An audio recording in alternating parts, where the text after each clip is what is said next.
እሺ ቁጥር 11 እና 12ን አንድ ላይ አያይዤ ገጸ ንባቡን አነበዋለሁ። ምንጭስ ከአንድ አፍ እሺ ከከፍ አድርጋ እንዴ ደግሜ ላንብበው። ምንጭስ ከአንድ አፍ የሚጣፍጥንና የሚመርን ውሃ ያመነጫልን አለ። እሺ ቀጥይ ቁጥር 12 ላይ በደንብ ስሙ። ወንድሞች ሆይ በለስ ወይራን ወይስ በለስን ልታፈራ ትችላለችን? ከጨው ውሃም ጣፋጭ ውሃ አይወጣም ይላል። አሁን ለምንድን ነው ያዕቆብ ይሄንን ክፍል የሚናገረው? በዚህ አይነት ገጸ ንባብ የተገለጠው የሚለውን እናያለን። ኦኬ አስቀድመን ቁጥር 11 ላይ እንመለስ። ቁጥር 11 ላይ በደንብ ስሙ። ምን አለ? ምንጭስ ከአንድ አፍ የሚጣፍጥንና የሚመርን ውሃ ያመነጫልን ይላል። ስለዚህ አሁን ምንጭ የተባለው ምንድነው የሚለውን እንመልከት። ምንጭ የተባለው ይላሉ አባቶቻችን ልብ ነው። ኦኬ ምንጭ የተባለ የሰው ልብ ነው ብለው ያስቀምጣሉ። በደንብ ስሙ። ምንጭ የተባለ የሰው ልብ ነው። ከአንድ አፍ የሚጣፍጥ የሚመርን ውሃ ያመነጫልን የሚለውን ክፍል ደግሞ ምንጭ የተባለው የሰው ልብ ነው። የሚፈስ የወንዝ ውሃ የሰውየው ንግግር ነው። ውሃው የሚፈስበት ቀዳዳ ደግሞ አፍ ነው። ጣፋጩ ውሃ ትክክለኛ እምነት ሲሆን መራራ ውሃ ደግሞ ተቃራኒ ነው ይላሉ። ኦኬ ምንጭ የተባለ የሰው ልብ ነው። አሁን ያዕቆብ በምንጭ ምሳሌ አድርጎ የሚሰጠው ምንጭ እንግዲህ እንደምታውቁት የውሃ ምንጭ አለ። ከዛ ውሃ ምንጭ መልካም ወይም ደግሞ መጥፎ የሆነ ነገር ነው የሚወጣው። ውሃ ምንጩ ንጹህ ከሆነ ንጹህ የሆነ ውሃ ነው የሚወጣው። የተበከለ ከሆነ ደግሞ የተበከለ ውሃ ነው የሚወጣው። ኦኬ ስለዚህ ምንጭስ ከአንድ አፍ የሚጣፍጥንና የሚመርን ውሃ ያመነጫልን አለ። ኦኬ የሚያወጣው ውሃ ወይ መልካም ውሃ ነው የሚሆነው ወይ መጥፎ ውሃ ነው የሚሆነው። እንዲሁም በሰው ልቦና ይመስላል። አሁን በደንብ ስሙ። ምንጭ የተባለ የሰው ልብ ነው። የኔና የናንተ ልብ ማለት ነው። ምንጭ የተባለ የሰው ልብ ነው። ምንጭስ ከአንድ አፍ የሚጣፍጥንና የሚመርን ውሃ ያመነጫልን ይላል። እሺ ምንጭ የተባለ የሰው ልብ ከሆነ አፍ የተባለ ደግሞ ኦኬ ቀደም እንዳየነው ቃሉ የሚወጣበት ከልብ ውስጥ መልካም የሆነ ነገር ከሆነ መልካም የሚወጣው በአንደበት ነው፣ በአንደበታችን ነው። ወይም ደግሞ ምንጩ መጥፎ ከሆነ ልባችን ይሄ ምድራዊውን ህይወት ከተላበሰ ከአንደበታችን የሚወጣውም ደግሞ መጥፎ የሆነ ነገር ነው። መንፈስ ቅዱስን የተላበሰ ሰው ደግሞ ከልቦናው የሚያፈልቀው መልካም የሆነ ነገር ነው። ስለዚህ ምንጭ የተባለ የሰው ልብ ነው። የሚፈስ የወንዝ ውሃ የሰውየው ንግግር ነው። ከምንጭ የሚወጣው ውሃ ደግሞ አለ አይደል? ምንጭ አቅራቢያችሁ ካለ የውሃ ምንጭ አይታችሁ ታውቃላችሁ? ውሃ ይወጣል አይደል? ያ ምንጩ የሰው ልብ ምሳሌ ሲሆን ውሃው ደግሞ የሰውየው ንግግር ነው። ከአንደበቱ የሚወጣው ንግግር ነው። ሰውየው የሚናገረው ቃል ነው በውሃ የተመሰለው። ውሃ የሚፈስበት ቀዳዳ ደግሞ አፍ ነው ይላሉ። ምክንያቱም በልብ ውስጥ ያለውን በአንደበት ያወጡታልና ውሃው የሚፈስበት ቀዳዳ አፍ ነው። ጣፋጩ ውሃ ትክክለኛ እምነት ሲሆን መራራ ውሃ ደግሞ ተቃራኒ ነው። ትክክለኛ እምነት ኦኬ እግዚአብሔር አምላክ የሚወደው ለእግዚአብሔር የተገባው እግዚአብሔር የሚገባው አንድ አማኝ በክርስቶስ የሚያምን ሰው ለእግዚአብሔር የሚገባው የሚያቀርበው መልካም የሆነውን ነገር ነው። እግዚአብሔር የሚወደውን መስዋዕት ነው። ስለዚህ አሁን ይሄንን ትይዙና ምን እያለ ነው ያዕቆብ? ኦኬ በያዕቆብ አእምሮ ውስጥ ወይም እግዚአብሔር አምላክ ያዕቆብን ተጠቅሞ እኔና እናንተን ምን እያስተማረ ነው? ምንጭ ሲል ይሄ የውሃ ምንጭ እንድታስቡ አይደለም። ምንጭ የተባለ የሰው ልቦና የኔና የናንተ ልቦና ልባችን ነው። ከአንድ አፍ የሚጣፍጥና የሚመር ውሃ ያመነጫል ይላል። ውሃው የተባለው ደግሞ የሰውየው ግብር ነው። ሰውየው የሚናገረው ነገር ከአንደበቱ የሚያወጣው ነገር መልካም የሆነ በመልካም ውሃ ይመሰላል። መጥፎ ልቦና ደግሞ መጥፎ የተባለ ደግሞ በመጥፎ ብትጠጡት በሚገድል ውሃ ይመሰላል። ስለዚህ ምንጭስ ከአንድ አፍ የሚጣፍጥና የሚመርን ውሃ ያመነጫል። የሚመር የተባለ መልካም ያልሆነ እምነት ኦኬ መልካም ያልሆነ ስነ ምግባር መልካም ያልሆነ ኦኬ በእግዚአብሔር ዘንድ የተወደደ ያልሆነ ጠባይ የሚመር ይለዋል። የሚመር የሚለው ኃጢአትን ነው፣ በደልን ነው፣ ክፋትን ነው፣ ሐሜትን ነው። እናየዋለን በደንብ ፈተን እያንዳንዱን እናየዋለን። ምንጭስ ከአንድ አፍ የሚጣፍጥ ደግሞ የተባለ በጎ እምነት፣ በጎ ሃይማኖት፣ በጎ ልቦና፣ በጎ ስነ ምግባር። ምንጭስ ከአንድ አፍ የሚጣፍጥና የሚመርን ውሃ ያመነጫል። ውሃ የተባለ ደግሞ ምን ብለናል? ግብሩ ከአንደበቱ የሚፈልቀው የሚናገረው መልካም የሆነ ወይም መጥፎ የሆነ ነገር ማለት ነው። ከዛ በኋላ ምን አለን ያዕቆብ? የሚመርን ውሃ ያመነጫልን ብሎ ይጠይቃል። ኦኬ እንግዲህ ቀዳዳው አንደበት ብለው ውሃው የሚወጣበት አንደበት ብለው ይተረጉሙታል። ከአንደበታችን መልካም ልብ ያለው ሰው መልካም ነገርን ያወጣል፣ ክፉ ልብ ያለው ሰው ደግሞ ክፉ ነገርን ያወጣል። ሰዎች ሲሳደቡ የሚጣፍጥ ነገርን እየተናገሩ አይደለም፣ የሚመርን ኃጢአትን ነው እየተናገሩ ያለው፣ የሚያስመርር የሆነን። ኦኬ በነገራችን ላይ ይሄ የሚመር የሚለው ቃል የሚመረው ለተናጋሪው በነገራችን ላይ ሰዎች ይሄን አያስተውሉም። በደንብ ስሙ ክርስቲያኖች፣ በደንብ እያንዳንዱን የሐሳብ ገንዘብ እያደረግን እንሄዳለን። ለምሳሌ የሚመር ሲል ኃጢአትን ነው የሚመር የሚለው፣ ክፉ አንደበትን ነው የሚመር የሚለው። የሚመረው ግን ለሰሚው ብቻ አይደለም። በነገራችን ላይ የሚመረው ለተናጋሪውም ነው። እንዴት? ነገ ይፈረድበታል፣ ነገ ከእግዚአብሔር ዘንድ ፍርድን ይቀበልበታል። ስለዚህ የሚናገረው ያ የሚመረው በውሃ የተመሰለው ክፉ ልቦና፣ ክፉ ግብር ነገ እሱንም የሚያስመርረው የሚሆን ክፉ ቃል ነው። የሚሰማው ብቻ አይደለም የሚያዝነው፣ የሚናገረውም ያ ግለሰብ ያዝንበታል። የሚናገረውም ኃጢአትን በማድረጉ ለጊዜው ሊደሰት ይችላል አንድ ሰው። ነገ ግን ፍርድን ከእግዚአብሔር ዘንድ ሲቀበል ጥርስ ማፋጨትን ገንዘብ ሲያደርግ ሲያዝን ያማርበታል። የሚያስመርር ነው ግብሩ። ኃጢአት የሚያስደስት አይደለም። ኃጢአት በኋላ ላይ ፍሬው መራራ ነው። ፍሬው ማለት ነው፣ ፍጻሜው መራራ ነው፣ ፍጻሜው ክፉ ነው። ስለዚህ ያዕቆብ ምንጭስ ከአንድ አፍ የሚጣፍጥንና የሚመርን ውሃ ያመነጫልን ይላል።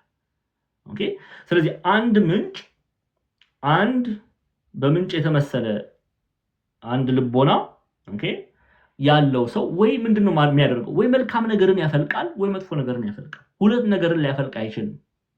መልካም የሆነ ነገር ያፈልቃል ወይም መጥፎ ልቦና ያለው ሰው መጥፎ የሆነ ነገርን ያፈልቃል።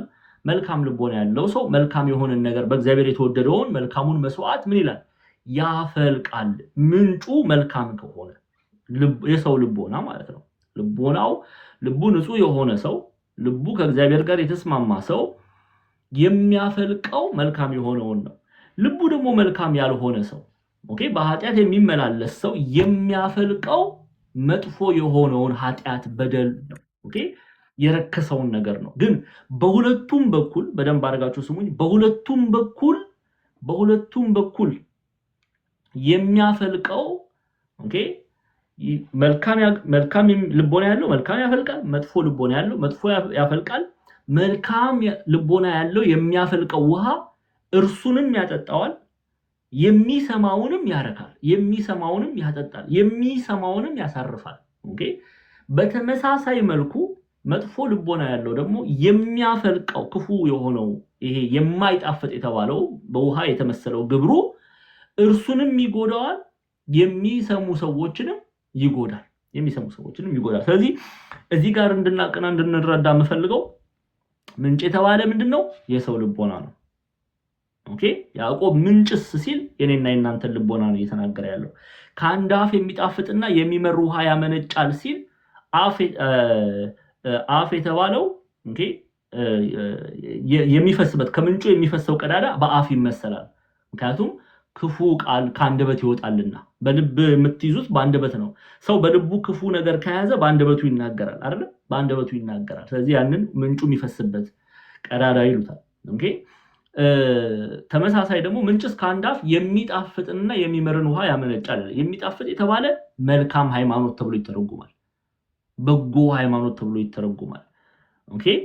የሚመር የተባለ ደግሞ ኃጢአት ነው፣ በደል ነው፣ ክፋት ነው።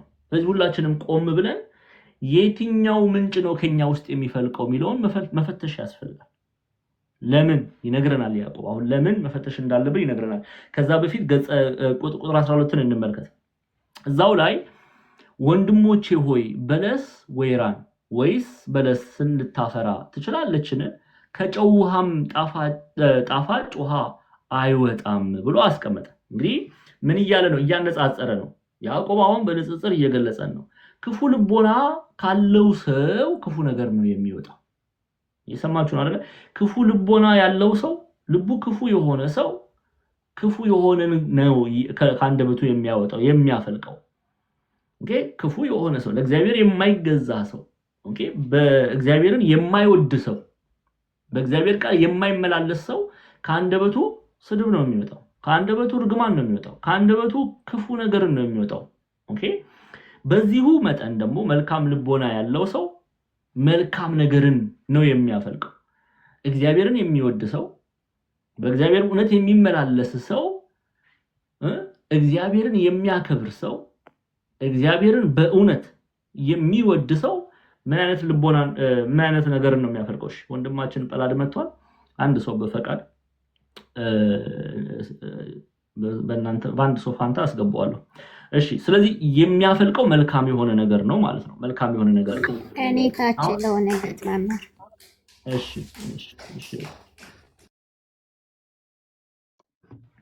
ስለዚህ ምን እያለን ነው ያዕቆብ? ወንድሞች ሆይ በለስ ወይራን ወይስ ወይን በለስን ልታፈራ ትችላለችን ይላል።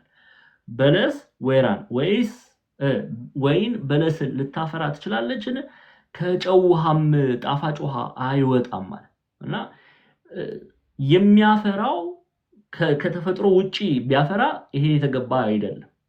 ከተፈጥሮ ውጪ ቢያፈራ ይሄ የተገባ አይደለም። ከጨው ውሃም ጣፋጭ ውሃ አይወጣም። ጨዋማ ከሆነ ውሃ እንዴት ነው ጣፋጭ ነገር ልናገኝ የምንችለው? ጨዋማ የሆነን ውሃ ስትቀምሱት ጨው ነው እንጂ የሚለው ጣፋጭ ነገር የለውም። ስለዚህ ጨዋማ የሆነ ውሃ ጣፋጭ የሆነ ነገርን ኦኬ ቢያፈልቅ እንዲያው የሆነ በቃ ይሄ ነገር እንዲያው ስትጠጡት ይሄ የጨው ውሃ ነው ተብላችሁ ተሰጥቷችሁ ስትጠጡት ስኳር የተቀላቀለበት እንደ ስኳር በጣም የሚጣፍጥ ከሆነ ይሄ ነገር እንዴት ነው? ይሄ ከተፈጥሮ ውጪ ነው የሚልን ሐሳብ እንድታስቡ ያደርጋቸዋል። ስለዚህ ለምንድን ነው ግን ያዕቆብ ይሄንን ሁሉ እየነገረን ያለው? ከአንድ ልቦና መልካም የሆነ ነገር ይወጣል እንጂ ከአንድ ልቦና መልካምም ክፉም አይወጣም። ኦኬ ከወጣም ደግሞ የተገባ አይደለም። ይሄ መልካም አይደለም። ስለዚህ ምናመልከው ልንመርጥ ነው የሚገባው። እኛ በክርስቶስ ክርስቲያን ከተባልን መልካም የሆነን ነገር ብቻ ልናወጣ ልናፈልቅ ይገባል እንጂ በክርስቶስ ክርስቲያን ተብለን የሚጣፍጥም የሚመርም ኦኬ የሚጣፍጥም የሚመርም ማንነት ባህሪ ልናሳይ አይገባም እያለ ነው ያዕቆብ። በጣም ግልጽ ነው አይደል? ሐሳቡ እየተረዳችሁ ነው? ግልጽ ነው። ስለዚህ ምንድነው መፍለቅ ያለበት ማለት ነው? ከአንድ ልቦና መልካም የሆነ ነገር፣ ከክርስቲያን ልቦና ምንድነው መፍለቅ ያለበት? መልካም የሆነ ነገር ነው መፍለቅ ያለበት። እስቲ በሉቃስ ወንጌል ምዕራፍ 6ን ክፈችልኝ ጤና። የሉቃስ ወንጌል ምዕራፍ 6 ቁጥር 43 ቶሎ በይና ሉቃስ 6:43 ሉቃስ 6:43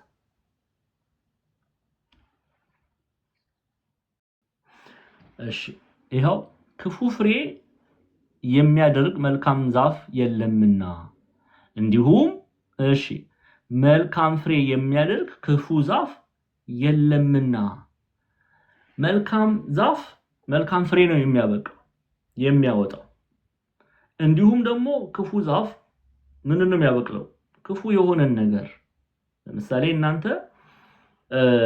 ከፍሬያቸው ታውቋቸዋላችሁ ይላል ጌታ። ፍሬ የተባለ ምግባር ነው፣ ሃይማኖት ነው። ኦኬ ስለዚህ በመልካም እምነት ላይ በመልካም ሃይማኖት ላይ ኦኬ በመልካም ስነ ምግባር ላይ በእግዚአብሔር ቃል እውነት ላይ የታነጸ ሰው ሊያፈራ የሚገባው መልካም የሆነን ፍሬ ነው። መልካም የሆነን ፍሬ የማያፈራ ሰው ምን ይላል? ይቆረጣል። ወዴት ይጣላል? ወደ እሳት ይጣላል ማለት ነው። ይፈረድበታል። ጌታችን መራችን ኢየሱስ ክርስቶስ በትንሣኤ ዘጉባኤ ፍርድን ይፈርድበታል። ኦኬ ከእግዚአብሔር ይለያል ማለት ነው። ስለዚህ ክፉ ፍሬ የሚያደርግ መልካም ዛፍ የለምና ዛፉ መልካም ሆኖ ክፉ ፍሬ የሚያፈራ የለምና እንዲሁም መልካም ፍሬ የሚያደርግ ክፉ ዛፍ የለም ይላል።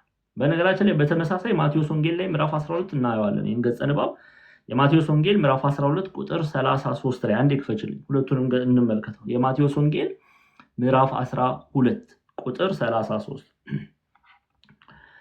የማቴዎስ ወንጌል ምዕራፍ 12 ቁጥር 33 12 ቁጥር 33 ይኸው ዛፍ ከፍሬዋ ትታወቃለችና ዛፏም መልካም ፍሬዋን መልካም አድርጉ ወይም ዛፏ ክፉ ፍሬዋንም ክፉ አድርጉ ይላል። ከምኗ ትታወቃለች? ከፍሬዋ ትታወቃለች። ምንጩም አሁን ያዕቆብ እየነገረን ያለው ምንጩም መልካም ይሁን መጥፎ ይሁን ከሚፈሰው ውሃ ይታወቃል። አንድ ሰው አንደበቱን አውጥቶ ሲሳደብ ስትሰሙ ምንጩ ልቦናው መልካም አይደለም ማለት ነው። የሰው ልቦና የተባለው መልካም አይደለም፣ የዛ ሰው ልቦና መልካም አይደለም። መልካም ቢሆንማ በእግዚአብሔር ቃል እውነት የታነጸ ቢሆንማ ከመሳደብ ይልቅ ምን ያደርጋል? የሚመርቅ፣ የሚያስታርቅ፣ የሚያጽናና፣ የሚያረጋጋ አንደበትን ነው ገንዘብ የሚያደርገው። ምንጩ ግን መልካም ስላልሆነ ይህ ሰው ምን ያደርጋል? ይሳደባል። የሰማችሁ ነው። ዛፉም በዚሁ ምሳሌ ነው የምንመለከተው። ስለዚህ በያዕቆብ በምንጭ በውሃ የሚያስተምረን የሰውን ልቦናና ከሰው ልቦና የሚወጣውን መልካም ሃይማኖትና መጥፎ እውነተኛ ያልሆነ እምነት እንመለከታለን። ኢትዮጵያውያን ሊቃውንት በትርጓሜያችን ላይ በተለይን ያዕቆብ መልእክት ሲተረጉሙ ቁጥር 11 እና 12 ወንድሞቻችን በለስ ዘይትን ወይን በለስን ከቁጥር 11 ጀምሬ ላንብብላችሁ። ከአንድ ምንጭ ብለው ይጀምራሉ። ከአንድ ምንጭ ከአንድ ጉድጓድ ማይ መሪር ማይ ጥዑም ሊወጣ ይቻላልን ብለው ያስቀምጣሉ። ከአንድ ጉድጓድ መልካም የሆነን ወይም ደግሞ መጥፎ የሆነን ውሃ ማውጣት ይቻላልን? ሁለቱንም ማውጣት ይቻላልን እያሉ ነው። አይቻልም ነው መልሱ። ወይ መልካም ነገር ነው የሚወጣው ወይ መጥፎ ነገር ነው የሚወጣው። ለምሳሌ በገጠር መሬት ተቆፍሮ አይደለ የጉድጓድ ውሃ አይደለ በአብዛኛው በተለይ አሁን እንጃ የቧንቧ ውሃ እየገባ ነው እግዚአብሔር ይመስገን። ግን በድሮ እናቶቻችን አባቶቻችን በተለይ በገጠር ያሉ የጉድጓድ ውሃ ነው የሚጠቀሙት አይደለ የጉድጓድ ውሃ ነው። ያ የጉድጓድ ውሃ ከተበከለ ከዛ ጉድጓድ ውሃ መልካም ንጹህ የሆነን ውሃ እናገኛለን? ይገኛል? ክርስቲያኖች መልሱ። ይገኛል? ውሃው ከተበከለ መልካም የሆነ ንጹህ የሆነ ነገር እናገኛለን? ችግር እኮ ነው። እናንተ እኮ ገጠር የሚኖር የለም ማለት ነው። መልስ ቢሰጥም ጠፋኩ። ይገኛል ወይ? አይገኝም። መልካም የሆነ ነገርን አታገኙም። ውሃው ከተበከለ የተበከለ ነገር ነው የምታገኙት። ንጹህ ካልሆነ ንጹህ ያልሆነ ነገርን ነው የምታገኙት። ከጠጣችሁት ደግሞ ይጎዳል፣ ወደ ሞትም ይመራል።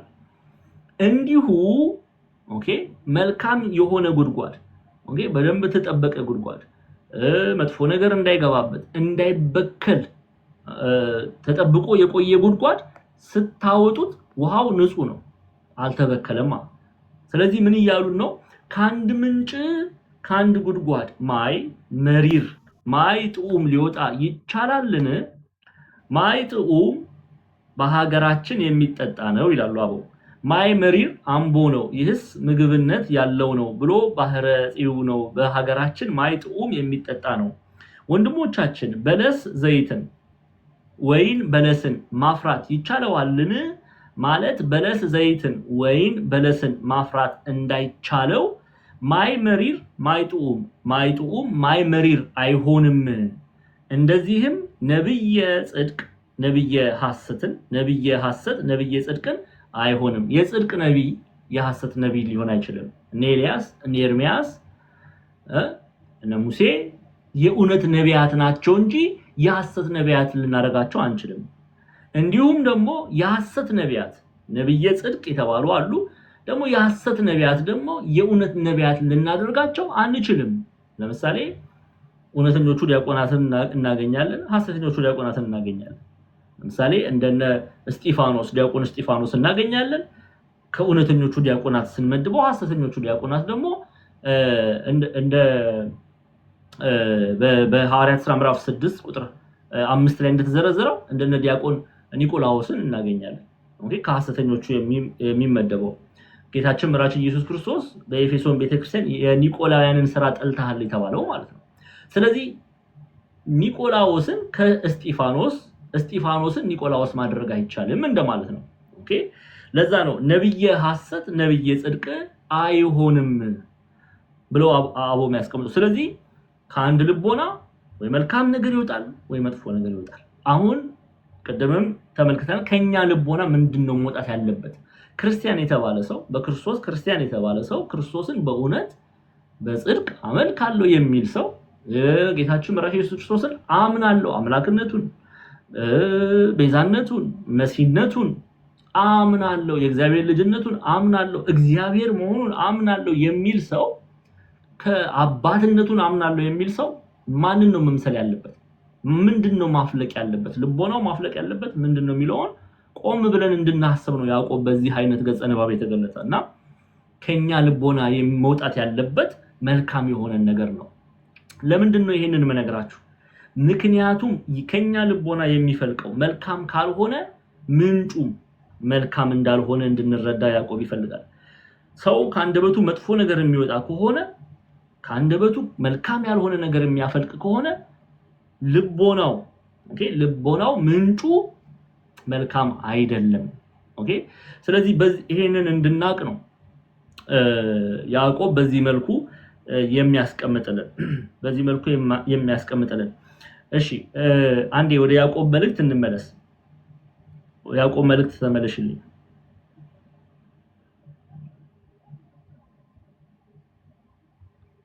ያዕቆብ መልእክት ምዕራፍ 3 ቁጥር 13 ላይ ነው ይልኝ። ጤና እየገባችሁ ነው? ግልጽ ነው?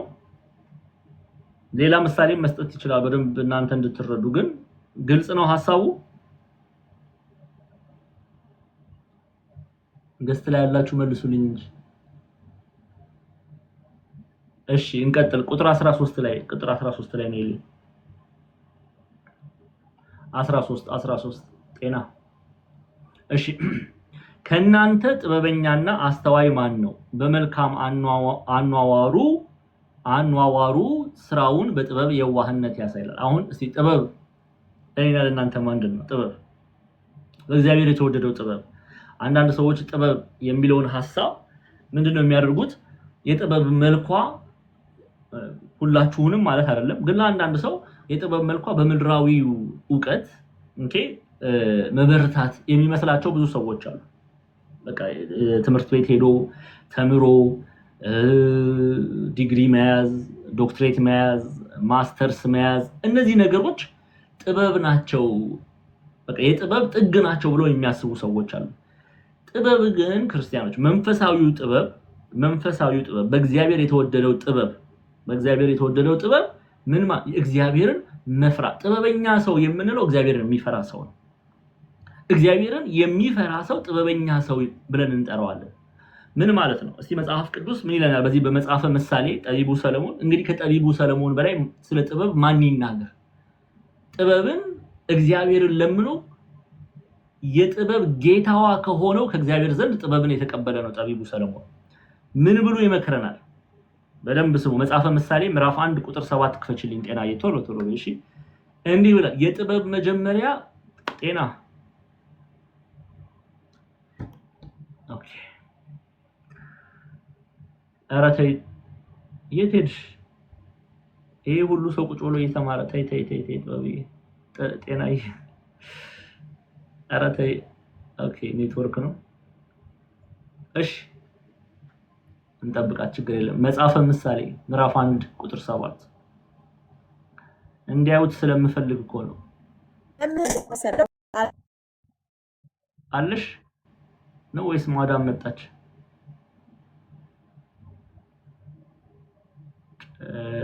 ራስ ወረደች። እሺ እስቲ እሺ ተመለሺ። ታብታብ አድርጉ እንግዲህ ምን እናድርግ? ታብታብ አድርጉ። ነይ እሺ፣ ነይ ግቢ፣ ነይ ግቢ። ጤናዬ ነይ።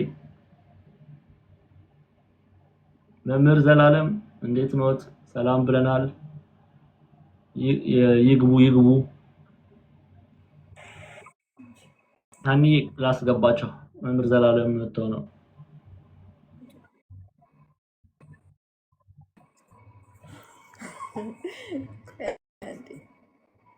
መምህር አንዴ በሌላ ስልክ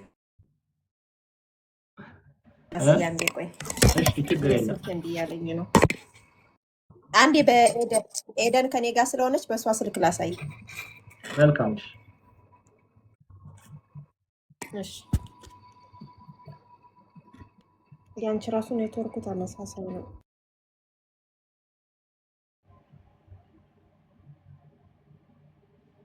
እሺ ኤደን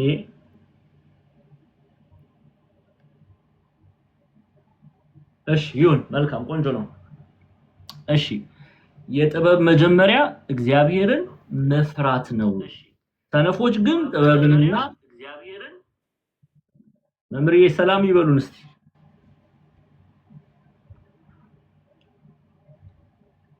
መምህር ዘላለም ሰላም ይበሉን። እግዚአብሔር ይመስገን ደህና ነኝ። ሰላም ናችሁ? መምህር ሰላም ነው? እግዚአብሔር ይመስገን። ጠፍተዋል። ለመናፈቅ ነው? አይ አልፎ አልፎ ነው። አንዳንድ ቀን እንኳን ግማሽ ላይ የደረስኩኝ ከስርም ሆኜ የተማርኩበት ቀን አለ። እውነት ለመናገር ግን በስራ ምክንያት ወጥቻለሁ። እንደውም መርሐ ግብሩ እንዳላስተባበል ቄስ ኤፍሬም ይፍቱኝ ይባርኩኝ። ሌሎች ደግሞ ሰላም ብያለሁ ወንድሞች።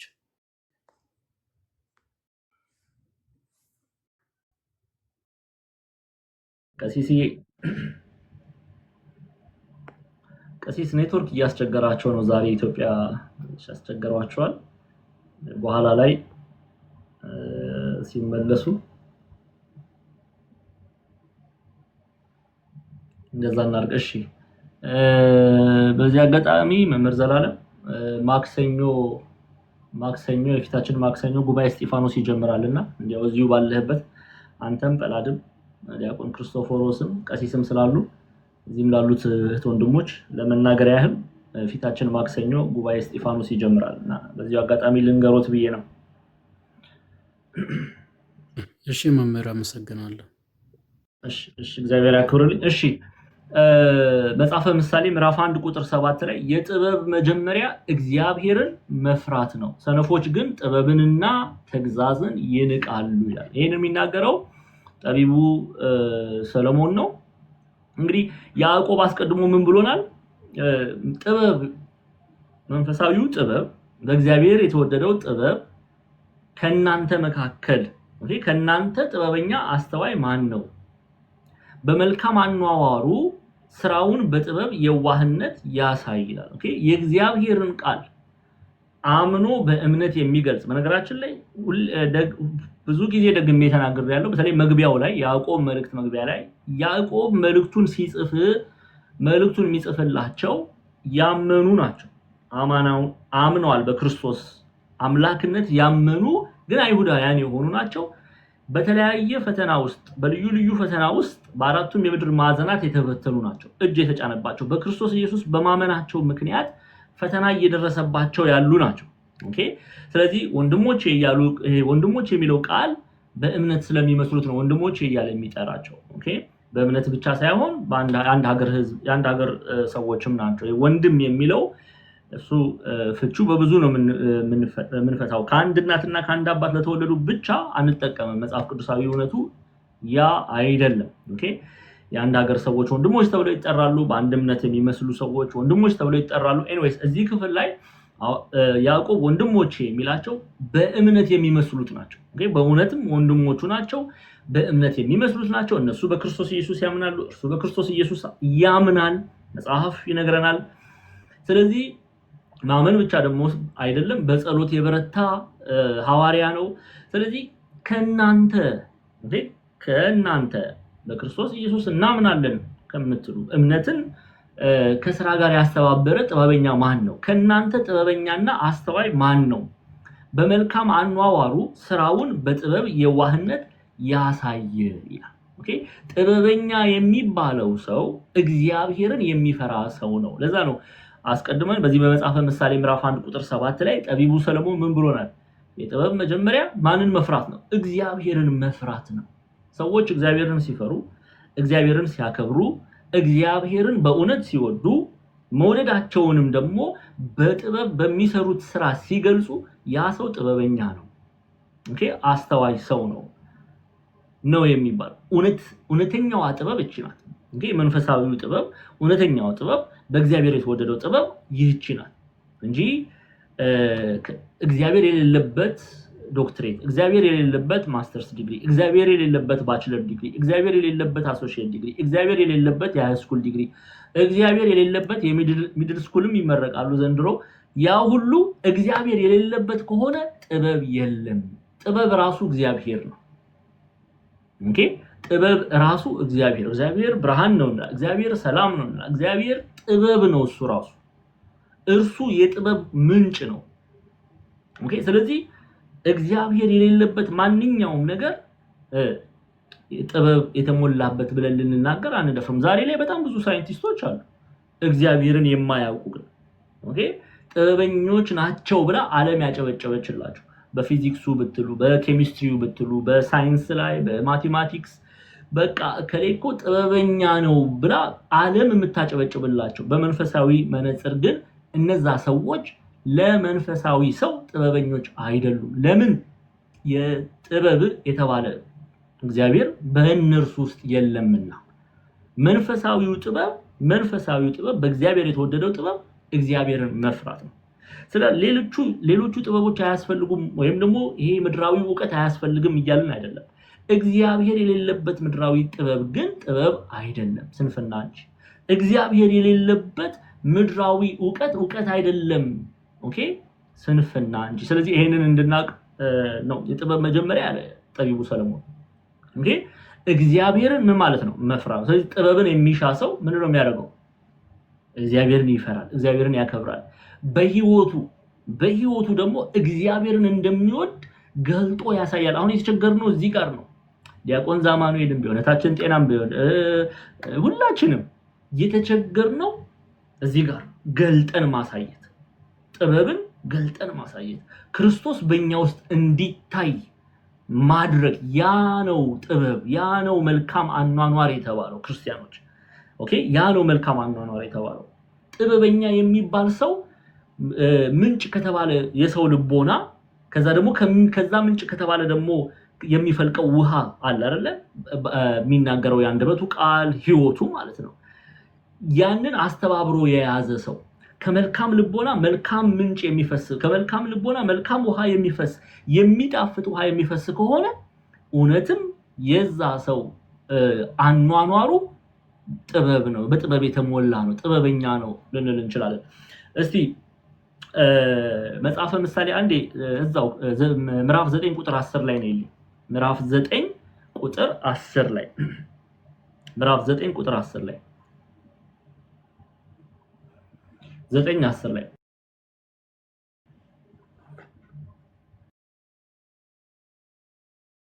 የጥበብ መጀመሪያ እግዚአብሔርን መፍራት ነው፣ ቅዱሱንም ማወቅ ማስተዋል ነው አለ። ተመልከቱ፣ የጥበብ መጀመሪያ እግዚአብሔርን ምን ማለት ነው? መፍራት ነው ብቻ ብሎ ደግሞ አይደለም ያቆመው። ቅዱሱንም ማወቅ ማስተዋል ነው። ቅዱስ የተባለን ነገር ማወቅ፣ ቅዱስ የተባለን እግዚአብሔር ማወቅ። ኦኬ ባወቅነው እግዚአብሔርን ባወቅነው መጠን ደግሞ እግዚአብሔር በሚገባው ለእግዚአብሔር በተገባው መንገድ ደግሞ ማመላለስ፣ ይሄ ምን ማለት ነው? ማስተዋል ነው። አስተዋይ የሚባል ሰው ይሄ ነው። ጥበበኛ የሚባል ሰው ይሄ ነው። ኦኬ ሐዋርያት ጥበበኞች ናቸው። ነቢያት ጥበበኞች ናቸው። ጻድቃን፣ ሰማዕታት፣ ቅዱሳን ጥበበኞች ናቸው። ለኔና ለናንተ የጥበብን መንገድ የሚያስተምሩ እነሱ በእውነት ጥበበኞች ናቸው። ዛሬ ላይ ሰዎች ያጉረመርማሉ አይደል? የቅዱሳንን ታሪክ በተለይ የኢትዮጵያ ኦርቶዶክስ ተዋሕዶ ቤተክርስቲያን ስንክሳራቸውን፣ ገድላቸውን፣ ታምራታቸውን ጥበበኛ የተባሉ ጥበብን ገንዘብ ያደረጉ ኦኬ የነሱን ህይወት ቤተክርስቲያን ለልጆቿ ስታስተምር አንዳንድ ሰው ያጉረመርማል። ይገርማቸዋል። ይሄም ያጉረመርመው ሰው ጥበብን ፍለጋ እግዚአብሔርን የማያምነው ሰው የጻፈውን ኬሚስትሪ መጽሐፍ ያነባል። እግዚአብሔርን የማያቀውን እግዚአብሔርን ከቶ የማያቅ እግዚአብሔር የለም የሚለው ሰው የጻፈውን የባዮሎጂ መጽሐፍ ያነባል። በሃይማኖት በእምነት የማይመስለው የጻፈውን የማትስ መጽሐፍ ይማራል፣ ያጠናል። 1 ዓመት አይደለም ቢገርማችሁ 12 ዓመት ብቻም ደግሞ አይደለም። ከዛ ደግሞ ሌላ 4 ዓመት ይጨምራል 16 ከዛ ደግሞ ዶክትሬት ደግሞ መቀጠል ከፈለገ ሌላ 3-4 ዓመት 20 ዓመት ሙሉ እግዚአብሔርን የማያምኑ ሰዎች የጻፉትን የባዮሎጂ የኬሚስትሪ አብዛኞቹ እግዚአብሔርን የማያምኑ ናቸው። እነሱ የጻፉትን መጽሐፍ እያነበበ ምድራዊ ጥበብን ለማግኘት ሲደክም ታያላችሁ። ቤተክርስቲያን ደግሞ መንፈሳዊ ጥበብ የሚገኘው ከቅዱሳን ነው። የቅዱሳን ክርስቶስን መስለው ተመላልሰዋል እና የህይወታቸውን የገድላቸውን ስንክሳራቸውን አድምጥ፣ መንፈሳዊ ጥበብ የሚበልጠውን ጥበብ ናና ተላበስ ስትሉት ያጉረመርማል። እናንተ ወንጌል ስላልገባችሁ ነው እንደዚህ ብላችሁ የምትናገሩት ይላል። ጉድ እኮ ነው ዘንድሮ፣ ጉድ ነው አይደል? ጥበብ የሚገኘው ጠቢብ ከተባለው ሰው ነው። ጠቢብ የተባሉ ቅዱሳን ናቸው። ጥበበኛ የተባሉ እነሱ ናቸው፣ ክርስቶስን መስለው ተመላልሰዋልና። ቅዱስ ጳውሎስ እኮ ቤዚክሊ በአንደኛ ቆሮንቶስ ምዕራፍ 11 ቁጥር 1 ላይ እኔ ክርስቶስን እንደመሰልኩ እኔን ምሰሉ ሲል ኦኬ ምን ማለት ነው? የቅዱስ ጳውሎስ ህይወት ክርስቶስን እንድንመለከት ይረዳናል ማለት ነው። ክርስቶስን እንድንመለከት በሰኞ ዕለት ነግራቸዋለሁ። ቅዱስ ቀለሜንጦስ ዘሮም ምንድነው ያሉት? ቅዱሳንን ተከተሉ። ቅዱስነትን መሻት የምትፈልጉ ቅዱሳንን ተከተሉ። ቅዱሳንን የሚከተል ቅዱስ ይሆናል። ለምን? ህይወታቸው ወደ ቅድስና ነው የሚመራው። በጥበብ የተመላ ነው፣ በመንፈሳዊ ጥበብ የተመላ ነው ህይወታቸው። ለዛ ነው ቤተክርስቲያን በነገራችን ላይ ገድላቱን ብትሉ ታምራቱን ብትሉ እነዚህ ስንቅ የእምነት ማጎልበቻ ናቸው። በእምነት እኛ እንድንጠነክር ጥበብን እነሱ ክርስቶስን ገንዘብ እንዳደረጉ እኛም ክርስቶስን ገንዘብ እንድናደርግ እነሱ ጥበብን እንደተላበሱ እኛም ጥበብን እንድንላበስ ነው ቤተክርስቲያን የቅዱሳኑን ታሪክ የምትነግረን የምትዘክረው። ኦኬ እኛ ዝም ብለን ግን ችግሩ እኛ ከነሱ ከመማር ይልቅ ከበሮ መተን ዞር ብለን ነው የምንሄደው። በቃ አለቀ። ዛሬ ገብርኤል ነው፣ ዛሬ ሚካኤል ነው። በቃ እና ምን እናድርግ? ከህይወታቸው መማር አለብን? አይ እኛ ሌላ ነገር ነው። እኛ ምን በቃ ዘምረን ምን ብለን ከዛ ህይወታችን የነሱን መምሰል ዋናው የቤተክርስቲያን ዓላማው እኛ እነርሱን እንድንመስል ሲሆን እኛ ግን ያው በቃ ዘምረን ዞር ብለን ነው የምንሄደው።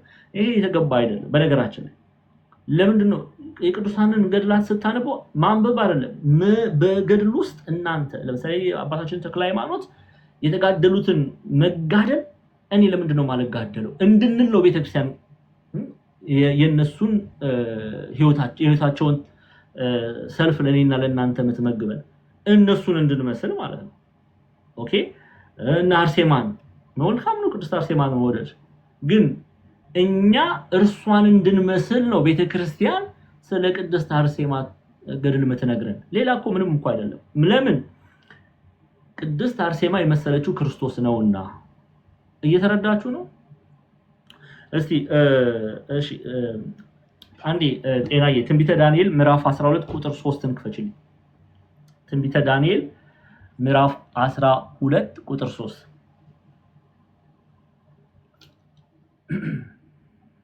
ትንቢተ ዳንኤል ምዕራፍ 12 ቁጥር 3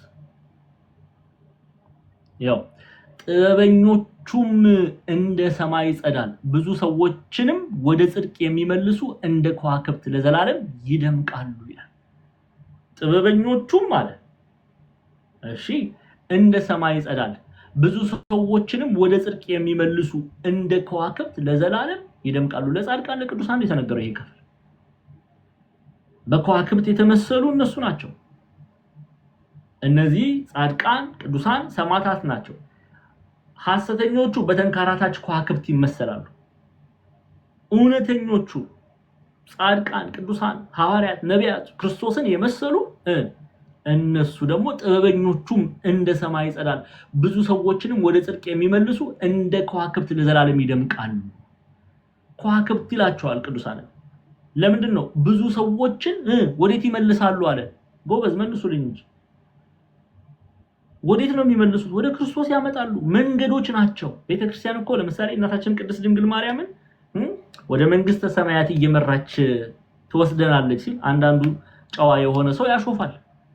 እመቤታችን መንግስተ ሰማያት የተባለ ኢየሱስ ክርስቶስ ሰው የእናታችን የቅድስት ድንግል ማርያምን ቃል ቢሰማ ወደ ማን ነው የሚሄደው? ወደ ክርስቶስ ነው የሚሄደው? ወደ ዙስ ነው የሚሄደው? መልሱ። ወደ ክርስቶስ አይደለም የሚሄደው። ሰው የእመቤታችንን ቃል መስማት ወደ መንግስተ ሰማያት ይመራናል። እርሷ በእውነት ሐዋርያት እየመሩ ወደ ክርስቶስ ይወስዱናል፣ እየመሩ ወደ መንግስተ ሰማያት ይወስዱናል። እናታችን ቅድስት ድንግል ማርያም እየመራች ወደ ክርስቶስ ታቀርበናለች። መንግስተ ሰማያት የተባለ እርሱ ነው። ኦኬ። ለዚህ ጥበበኞችም እንደ ሰማይ ጸዳል ብዙ ሰዎችንም ወደ ጽድቅ የሚመልሱ እንደ ከዋክብት ለዘላለም ይደምቃሉ። ጻድቃን ሰማዕታት ለዘላለም ነው የሚደምቁት። ብርሃናቸው ለዘላለም ነው የሚበራው። ሰዎች ሊያጠፉ ስማቸውን እከሌ እንደዚህ ነው ሊሉ ይችላሉ። ያ ግን የሰው ድንፋታ የጻድቃንን ገድላቸውን ድንቅ ማድረጋቸውን ክርስቶስ በእነርሱ መታየቱን አይሸፍነውም። እነሱ እውነተኛ ጥበበኞች ናቸው፣ ጥበበኞችም ናቸው። እነርሱን ልንከተል ነው የሚገባው። በሚያሳዝን ሁኔታ ግን ዘንድሮ ማን ነው ቅዱሳንን የሚከተል? ማን ነው የጳውሎስን ሕይወት የሚከተል? ማን ነው የጴጥሮስን ሕይወት የሚከተል? ማን ነው የቅዱስ ዮሐንስን ሕይወት የሚከተል? ተመልከቱ፣ ትውልዱን ተመልከቱ። አራያ የሚያደርገው እስቲ ልጆች በለጋ ዕድሜ ያሉ ልጆችን ጠጋ ብላችሁ ጠይቋቸው። ምን መሆን ትፈልጋላችሁ ስትሏቸው ምንድን ነው የሚለው? እኔ ሮናልዶ መሆን ነው የሚፈልገው ነው የሚለው። ወይም እኔ ሜሲ መሆን ነው የሚፈልገው ነው። ወይም ምድራዊ ሰው ነው የሚጠራልን አይደለ? በምድራዊ ሕይወት ላይ ዓለም ያጨበጨበችለትን ሰው ነው የሚጠራል። ዘፋኝ ሁሉ ሊጠራ ይችላል። እኔ ከሌን መሆን ፈልጋለሁ፣ እኔ እንደ ከሌ መዝፈን ፈልጋለሁ። እንዲህ መሆና እንዴ ክርስቲያንን እንኳን እንዴ ልጆች። ለዚህ ነው ቅዱስ ዮሐንስ አፈወርቅ በቅዱሳኑ ስም ስለመሰየም ይናገራል። ኦኬ ኔሚንግ ዩር ችልድረን፣ ልጆቻችሁን በቅዱሳኑ ስም ሰይሙ ይላል። በቅዱሳኑ ለምሳሌ ልጆቻችሁን በቅዱስ ዮሐንስ ስም፣ ልጆቻችሁን በቅዱስ ጳውሎስ ስም፣ የልጆቻችሁን በነፌቨን በነልዲያ። ለምን ለሚለው ጥያቄ የክርስቲያን ሃውስሆልድ ልጆቻቸውን መሰየም ያለባቸው በቅዱሳኑ ስም ነው ይልና ለምን ቢል የቅዱሳኑ ታሪክ ወደ ቤቱ ይገባል። ስለዚህ አሁን ለምሳሌ ወንድ ልጅ ካላችሁ ለምሳሌ ጳውሎስ ብላችሁ ብትጠሩት የሐዋርያው ጳውሎስን ታስባላችሁ ማለት ነው። ኦኬ ታሪካቸው፣ ገድላቸው፣ ትምህርታቸው ወደዛ ቤት ወደዛ ድንኳን ይገባል። በልጆቹ ስም ጭምር ነው ብላችሁ በልጆቻችሁ እና ልጆች ስትሰይሙ በዚህ መልኩ ሰይሙ ይላል ቅዱስ ዮሐንስ አፈወርቅ። ለምሳሌ ልዲያ ብላችሁ ሴት ልጅ ያላችሁ ብትሰይሙ የልዲያን ታሪክ እንድታስቡ ያደርጋቸዋል። ስለዚህ ልጆቻችሁም እናንተም ልዲያን መሰላችሁ ለመመላለስ ትራመዳላችሁ ማለት ነው። እንግዲህ ያደረጉት ገድላቸው፣ ስንክሳራቸው ወደ ቤት ይገባል፣ ወደ እናንተ ቤት ይገባል፣ ወደ እኔ ቤት ይገባል፣ ወደ ሁላችን ቤት ይገባል። ስለዚህ ቅዱሳን ልጆቻችሁን ስትሰይሙ በቅዱሳን በሐዋርያቱ ስም፣ በነቢያቱ ስም፣ በጻድቃን በሰማዕታቱ ስም ሰይሙ ይላል። ታሪካቸው አብሮ ይገባልና ወደ ድንኳናችሁ ማለት ነው። ስለዚህ ምን ለማለት ነው ይሄን የምናገረው? እኛ ክርስቲያኖች ልንመስል የሚገባው ጻድቃን ሰማዕታትን። እነሱ ናቸው ጥበበኞች፣ እነሱ ናቸው አማናዊውን ጥበብ ገንዘብ ያደረጉ፣ እነሱ ናቸው ክርስቶስን የመሰሉ። እነሱን መምሰል ማትረፍ ነው። ግን ሁላችን ቆም ብለን ልንጠይቅ ያስፈልጋል። ስንቶቻችን እነሱን ለመምሰል የነሱን ቅዱሳን መጽሐፍት እናነባለን? አሁን መጽሐፍ ቅዱስ እንኳን ተመልከቱ፣ ማን ገብቶ ይከታተላል? እዚህ ቤት ነው እንጂ ሌላ ቦታ እንኳን እኔ አላየሁም። ጥናት ትምህርት ሲባል የለም። አንዳንዶች ትምህርት ብለው ይጀምሩና ያው ቢዝነስ ገንዘብ አድርገው የሚመጡ ሰዎች አላዋጣ ሲላቸው እጥፍ ብለው ወደ ሌላ የሚገቡ አሉ። ልቦና ይስጣቸው ለነሱ። የቅዱሳን አሁን ስለ ቅዱስ ያዕቆብ መማር ሊያጓጓን ነው የሚገባው። ልንፋጠን የሚገባው ጥበበኛውን ያዕቆብን ገንዘብ ለማድረግ ነው። አብዛኞቻችን ግን ከጥበብ ጋር ተጣልተናል። ጥበብን ገንዘብ ማድረግ አንፈልግም። ስለ ጥበበኞቹ መማር እንኳን አንፈልግም። ስለዚህ ለመንፈሳዊው ጥበብ ከእናንተ ጥበበኛ አስተዋይ ማን ነው? በመልካም አኗኗሩ ስራውን በጥበብ የዋህነት ያሳይ እያለ ቅዱስ ያዕቆብ የሚናገረው እውነተኛው መንፈሳዊው ጥበብ እግዚአብሔርን መፍራት እንደሆነ እናውቅ ዘንድ ማወቅ ብቻ ሳይሆን ደግሞ በህይወታችን እንገልጥ ዘንድ ይመክረናል። ቁጥር 14 ላይ ነው ይልኝ ያዕቆብ ምዕራፍ 3 ቁጥር 14። አሁን ይሄ ጥበብ ከየት እንደሚገኝ ደግሞ ያስረዳናል ቅዱስ ያዕቆብ። ይሄ መንፈሳዊ ጥበብ ይሄ በእግዚአብሔር የተወደደው ጥበብ ከየት ነው የሚገኘው? ኦኬ ቁጥር 14 15 16ን ገጸ ንባቡን አንድ ላይ ላንብበው አንዴ። ነገር ግን መራራ ቅናት አድመኝነት በልባችሁ ቢኖርባችሁ አትመኩ፣ በእውነትም ላይ አትዋሹ ይላል። እሺ ከፍ አድርጊ። ይህ ጥበብ ከላይ የሚወርድ አይደለም፣ ነገር ግን የምድር ነው፣ የስጋም ነው፣ የአጋንንትም ነው ይላል። ቀጥይ። ቅናት አድመኝነት ይላል። ቅናትና አድመኛነት ባሉበት ስፍራ በዚያ ሁከትና ክፉ ስራ ሁሉ አሉና ይላል። አሁን ተመልከቱ ቁጥር 14 ጀምረን ነው ያየነው። ነገር ግን መራራ ቅናት አድመኛነት በልባችሁ ቢኖርባችኋል። አሁን በልባችሁ ቢኖርባችሁ እናንተ በልባችሁ ውስጥ ቅናት ቢኖር አድመኛነት ቢኖር መራራ የሆነ ቅናት ክፉ የሆነ ቅናት ማለት ነው። አንዳንዱ ሰው ለምሳሌ በወንድሙ ቀንቶ አደጋ የሚጥል አለ። ይሄ መራራ ቅናት ይባላል። ክፉ የሆነ ቅናት ይባላል። ኦኬ ክፉ የሆነ ቅናት ነገር ግን መራራ ቅናትና አድመኛነት በልባችሁ ቢኖርባችሁ አትመኩ፣ በእውነት ላይም አትዋሹ ይላል። ኦኬ ይሄንን እንመለከትና እንቀጥላለን። ምን ማለት ነው? ያዕቆብ ምን እያለ ነው የሚለውን እንመልከት። ከእናንተ ወገን ይላሉ አቦ በእውቀት የተፈተነ ብልህ አዋቂ ማን ነው ይሉና ከቡነ ግብሩ የተነሳ ባለመቃወም በፈሊጥ ሆኖ ስራውን ይገልጽ ዘንድ ይላሉ። አንድም ይቀጥሉና የሚያሳዝን መቃናት፣ ጸብ፣ ክርክር በልቦናችሁ ካለባችሁ ወንጌላውያንን አትበሉ ብሎ ያስቀምጣሉ። ይህ ምን ማለት ነው? ወንጌላውያንን አትበሉ ይላሉ አባቶቻችን። አሁን እዚህ ጋር ቅዱስ ያዕቆብ ደግሜ አንድ ጊዜ ላንብበው።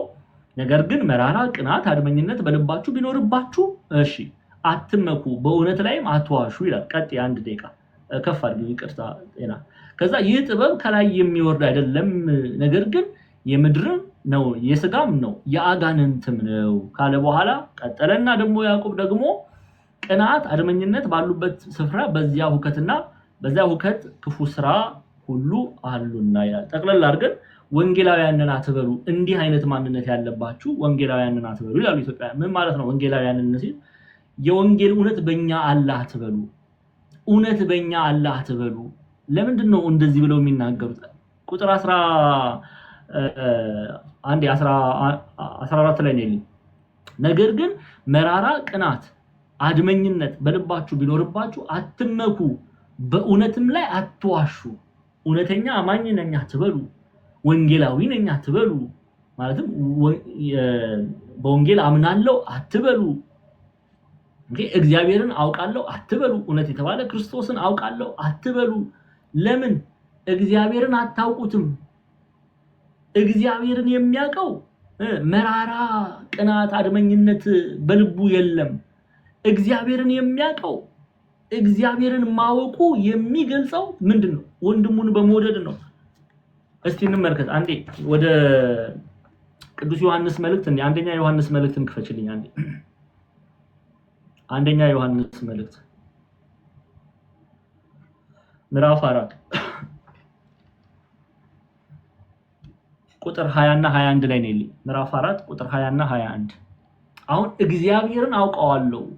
ኦኬ መመካቱ በእግዚአብሔር ላይ የሆነ ሰው እንዴት ነው የሚገለጠው? ስሙ 20 እና 21 ላይ ነው መጨረሻው ምዕራፍ 4 ፍጻሜ። እሺ አይታይም። እሺ ኦኬ ማንም እግዚአብሔርን ወዳለው ቴንክ ዩ ሃይላይት አድርጊ። ማንም እግዚአብሔርን ወዳለው እያለ ወንድሙን ቢጠላ ተመልከቱ። ማንም እግዚአብሔርን ወዳለው እያለ አስቀድሞ እግዚአብሔርን ወዳለው እያለ ነው። ኦኬ በእግዚአብሔር አምናለሁ እግዚአብሔርን ወዳለው እያለ ነው ይሄ ሰው። በእግዚአብሔር ቃል እመላለሳለሁ አንደበቱ ነው የሚናገረው።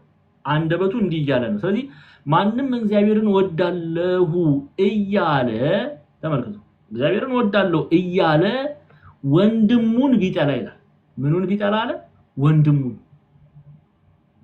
ኦኬ እያለ ወንድሙን ቢጠላ ሐሰተኛ ነው። ያየውን ወንድሙን የማይወድ ያላየውን እግዚአብሔር ሊወድ እንዴት ይችላል? ይችላል እንዴ ብሎ ይጠይቃል እኮ ዮሐንስ። ይችላል? አንድ ሰው በጥላቻ በክፉ ቅናት ባድመኝነት እየተመላለሰ ደግሞ እግዚአብሔርን ወዳለው ብሎ ቢናገር በግብሩ ግን እግዚአብሔርን መውደዱን ማይገልጽ ሰው እንዴት እግዚአብሔርን ሊወድ ይችላል? ይቻላል? እንደዚህ አይቻልም። ለዛ ነው ቅዱስ ዮሐንስ እግዚአብሔርን ወዳለው እያለ ወንድሙን ቢጠላ ሐሰተኛ ነው። ያየውን ወንድሙን የማይወድ ያላየውን እግዚአብሔርን እንዴት ሊወድ ይችላል? ሊወድ እንዴት ይችላል? ያዕቆብም ይሄንኑ ቃል ነው የሚናገረው። ያዕቆብም እየተናገረ ያለው ይሄንኑ ቃል ነው። ምን አለ ያዕቆብ? ነገር ግን መራራ ቅናትና አድመኝነት በልባችሁ ቢኖርባችሁ አትመኩ፣ በእውነት ላይም አትዋሹ። እውነት የተባለ ኢየሱስ ክርስቶስ፣ እውነት የተባለ ወንጌል፣ የእግዚአብሔር ቃል። ለዚህ ነው አበው በትርጓሜያችን ላይ ወንጌላዊ ነን አትበሉ ብሎ ያስቀምጣሉ። ግቡና እዩት። ወንጌላዊ ነን አትበሉ ምን ማለት ነው? በወንጌል አምናለሁ አትበሉ፣ በጌታ ቃል አምናለሁ አትበሉ። እንደው ዲያቆን ዘማኑኤል አንተን እንደዚህ ያልክ ካላችሁ ደግሞ አባቶቻችን የኢትዮጵያ ሊቃውንት ታውቃላችሁ፣ ራሳቸው ቃል በቃል የተናገሩት የተጻፈውን ነው ነገራችሁ፣ ሌላ አይደለም። ቤተክርስቲያን ያስተማረችኝን ነው ማስተምረው። ወንድማችንን እየጠላን እግዚአብሔርን ወዳለው ማለት አንችልም። ወንጌላውያንን ማለት አንችልም። ወንጌል ተረድተናል ማለት አንችልም። ምን ማድረግ ይቻላል? እኔም እናንተም በልባችን አሁን ብዙ ሰው ቀናተኛ ነው፣ በልቡ ክፉ ቅናት አለው። ኦኬ ቅናትን በልባችን ይዘን በወንድሞቻችን ላይ እየቀናን ወንድሞቻችንን እየተሳደብን ወንድሞቻችን እየረገምን ወንድሞቻችን ላይ እጅ እየጫንን እንዲያው እግዚአብሔርን እንደው እኮ ነው ይወዳልና ውሸታም ነው ይባላል። ይሄ ሰው አለ እንደዚህ በጣም ብዙ የምናጭበረብር ብዙ ሰዎች አለ። እንመለስ። እግዚአብሔርን ነው እየዋሸን ያለን ነው። እውነት የተባለን እግዚአብሔርን እውነት የተባለን የእግዚአብሔርን ቃል እየዋሸን በእግዚአብሔር ላይ እየተዘባበትን ነው የምንመላለሰው። ስለዚህ ያዕቆብ ምን አለ? ነገር ግን መራራ ቅናትና አድመኛነት በልባችሁ ቢኖርባችሁ አትመኩ፣ በእውነት ላይም አትዋሹዋል። እንዴ አንድ ያምነናል እባክህ ያዕቆብ ስርዓትህን ያዝ ምናምን አላሉትም እኮ አሁን እንደሚናገሩት ጎረምሶች ማለት ነው። በቃ አንድ ያምነናል፣ እኛ በክርስቶስ አምነናል፣ ከዚህ በኋላ ምንድነው አንተ እንደዚህ እያልክ የምትጽፍልን ምናምን አላሉትም። ያ የወንጌል እውነት አይደለም። ወንጌል አማናዊው የክርስቶስ ትምህርት እምነትና ስራን አስተባብሮ መያዝ ነው። ፍሬ የሚያፈራ እምነት ያስፈልጋል። ለሚያምኑት ነው እኮ እንዲህ ብሎ የሚነግራቸው ያዕቆብ። እሱ ሳይገባው ቀርቶ ነው አይደለም። ፍሬ ማፍራት ይጠበቅባቸዋል። በፍቅር የሚገለጥ ፍሬ ያለና ያንን ያፈሩ ዘንድ ሲመክራቸው እንመለከታለን። ኦኬ ለዚህ ነው ይህ ጥበብ ከላይ የሚወርድ አይደለም፣ ነገር ግን የምድር እዛው ቁጥር ላይ መለስ ብላችሁ ይህ ጥበብ ከላይ የሚወርድ አይደለም፣ ነገር ግን የምድር ነው፣ የስጋም ነው፣ የአጋንንትም ነው ደግሞ ይላል። አንድ ገጽ ምዕራፍ 3 ቁጥር 15 ነው ይል ይህ ጥበብ ብሎ ይጀምራል። የትኛው ጥበብ ነው የአጋንንት የተባለው? የአጋንንት ትምህርት ነው የተባለው የትኛው ጥበብ ነው? ተመልከቱ። አድመኝነቱ፣ ቁጣው እናየዋለን በስፋት ግን ተመልከቱ። ይህ ጥበብ ከላይ የሚወርድ አይደለም። ምን ማለት ነው? ከላይ የሚወርድ አይደለም ሲል ዝም ብሎ ከሰማይ የሚወርድ ምናምን እንደዛ ነገር እንዳታ። ከላይ መጽሐፍ ቅዱስ ላይ ከላይ የሚለውን ከእግዚአብሔር ዘንድ ማለት ነው። ከእግዚአብሔር ዘንድ የሚሰጥ አይደለም፣ የመንፈስ ቅዱስ ስጦታ አይደለም ማለት ነው። መንፈስ ቅዱስ አይሰጥም። እዚህ መስማም ሎቱ ስብሐት ዮሐንስ አፈወርቅ እንደሚለው ጋድ ፎርቢድ፣ መንፈስ ቅዱስ ያደረበት ሰው አይሳደብም። ይሳደባል እንደ መንፈስ ቅዱስ ያደረበት ሰው ይሳደባል? እናንተ መልሱ እንግዲህ። መንፈስ ቅዱስ ያደረበት ሰው አይሰጠውም፣ አይራገምም፣ አይሳደብም። አንዳንዱ እኮ ስድብ እንዲያው ለሚሰማው ሰው ራሱ እንዴት እንደሚያሸማቅቅ እንዲያው በጣም ያስፈራል ሁሉ። የሆነ ስድቡ ራሱ ብልግናው ምኑ እንዴ እንዴት መንፈስ ቅዱስ እንዲህ ያናግራል? አያናግርም እኮ። እኔ አላልኩም። ይኸው ጠቢቡ ያዕቆብ ነው ጥበብን ገንዘብ ያደረገው ያዕቆብ ምን አለ? ይህ ጥበብ ከላይ የሚወርድ አይደለም ማለት ምን ማለት? ከላይ የሚወርድ አይደለም ሲል ከሰማይ የሚወርድ አይደለም እያለ አይደለም ጎበዝ። ሰማይ ከእግዚአብሔር ዙፋን የሚሰጥ አይደለም፣ ከእግዚአብሔር ዘንድ የሚሰጥ ጥበብ አይደለም፣ መንፈስ ቅዱስ የሚያላብሰው ጥበብ አይደለም፣ የመንፈስ ቅዱስ ቋንቋ አይደለም እያለ ከእግዚአብሔር ዘንድ የሚሰጥ አይደለም። ስድብ አንዳንዶቻችን ግን ስንሳደብ እግዚአብሔር ይቅር ይበለን፣ እግዚአብሔር ምህረቱን ያውርድልን። እንዴት ያስፈራል! በጣም ነው የሚያስፈራው። ስለዚህ ይህ ጥበብ ከላይ የሚወርድ አይደለም ካለ በኋላ ነገር ግን አለ የምድር ነው። ምን ማለት ነው? የምድር ነው ማለት ኦኬ፣ እናየዋለን። የምድር ነው፣ የስጋም ነው፣ የአጋንንትም ነው አለ። የምድር ነው ከእግዚአብሔር ዘንድ የሚሰጥ ሳይሆን ምድራዊ የሆነ ነው። ኃጢአት ነው፣ በደል ነው፣ እርኩሰት ነው፣ ከአጋንንት ነው፣ የአጋንንት ትምህርት ነው። ከእግዚአብሔር ሳይሆን ከመንፈስ ቅዱስ ሳይሆን ከርኩስ መንፈስ የሚሰጥ ነው። ከጠቢቡ ከያዕቆብ ውጪ ማን ይንገረን? ይሄ ግልጽ የተገለጠ እውነት እኮ ነው። ከጠቢቡ ጠቢብ ብዬ ነው የምጠራው ያዕቆብን፣ ቅዱሳን ጠቢባን ናቸው። ከጠቢቡ ያዕቆብ ውጪ ማን ይንገረን? ክርስቲያኖች መንፈስ ቅዱስ እንዲህ አያናግርም ይላል። ሲሎን የሚባሉ አባት ይላሉ ኢትዮጵያ ሊቃውንት። ኦኬ ምን ብለው ያስተምራሉ? ሰይጣን ሰላም ያለው ሰው የሰይጣን ማደሪያ ይሆናል፣ ሰይጣንም ግብሩን በዛ ሰው ላይ ይፈጽምበታል። መንፈስ ቅዱስ ሰላም ያለው ሰው ደግሞ የመንፈስ ቅዱስ ማደሪያ ነው የሚሆነው። የእግዚአብሔር ቅዱስ መንፈስ ያድርበታል፣ የመንፈስ ቅዱስ ፍሬን ያፈራል። አያችሁ አይደለ? የመንፈስ ቅዱስ ፍሬን ያፈራል። ለዛ ነው ይህ ጥበብ ከላይ የሚወርድ አይደለም፣ ነገር ግን የምድር ነው፣ የስጋም ነው፣ ያጋንንትም ነው የሚል ያጋንንትም ነው የሚል ከእግዚአብሔር አይደለም፣ ከሲኦል ነው። ከእግዚአብሔር አይደለም፣ ከርኩስ መንፈስ ነው። የሚያሳድብ ሰዎች እንድትሳደቡ የሚያደርጓችሁ መንፈስ ቅዱስ አይደለም። እቺ አሁን አንድ ሰው መጥቶ የሆነ ነገር ቢናገራችሁ እንዴት እንደው ምሳሌ አድርጌ ጤና ልውሰድ። አሁን አንድ ሰው መጥቶ ጤናን ቢሆነ ነገር ቢናገራት እንዴት እሱ ማን ስለሆነ ነው አንቺ እንደዚህ ብሎ የሚናገርሽ? በይው፣ ስደቢው፣ እንደዚህ በይ የሚለው ያ ድምጽ ከመንፈስ ቅዱስ አይደለም፣ ከርኩስ መንፈስ ነው። አይደለም እርገሚ፣ ስደቢ፣ ምሳሌ ተጥቶ እኛ እኮ ያው ክርስቲያኖች እስቲ ምሳሌያችን ማን ነው? ይሄን ልናቅና ልንረዳ ያስፈልጋል። የክርስቲያን ምሳሌ ክርስቶስ ኢየሱስ ነው። ምሳሌያችን the ultimate goal ሁላችንም ክርስቶስን መምሰል ነው። ክርስቶስን መምሰል ነው። ቅዱስ ጴጥሮስ በቆሮንቶስ መልእክቱ ላይ ቢናገር ክርስቶስን መስሎ ነው፣ ምሳሌው እሱ ስለሆነ። ጳውሎስ ብቻ አይደለም የተናገረው፣ ጴጥሮስም ደግሞ ተናግሯል ክርስቶስን መምሰል እንዳለብን። እስቲ አንደኛ ጴጥሮስ ምዕራፍ 2ን ክፈችልኝ ጤና። ማን ነው የኔና የናንተ ምሳሌ? አሁን እኮ ችግሩ እኛ ምሳሌ የምናደርገው ክርስቶስን ስላልሆነ እንዲያው ዓለማዊው ህይወትና መንፈሳዊ ህይወት ተደበላልቆብናል። ከአንድ ምንጭ ከአንድ ልቦና ውስጥ አንዴ ዘፈን ይወጣል፣ አንዴ መዝሙር ይወጣል፣ አንዴ ስድብ ይወጣል፣ አንዴ መመረቅ ይወጣል፣ አንዴ ቤተክርስቲያን እንሄዳለን፣ አንዴ ደግሞ ጭፈራ ቤት አጋንንት ጋር እንሄዳለን።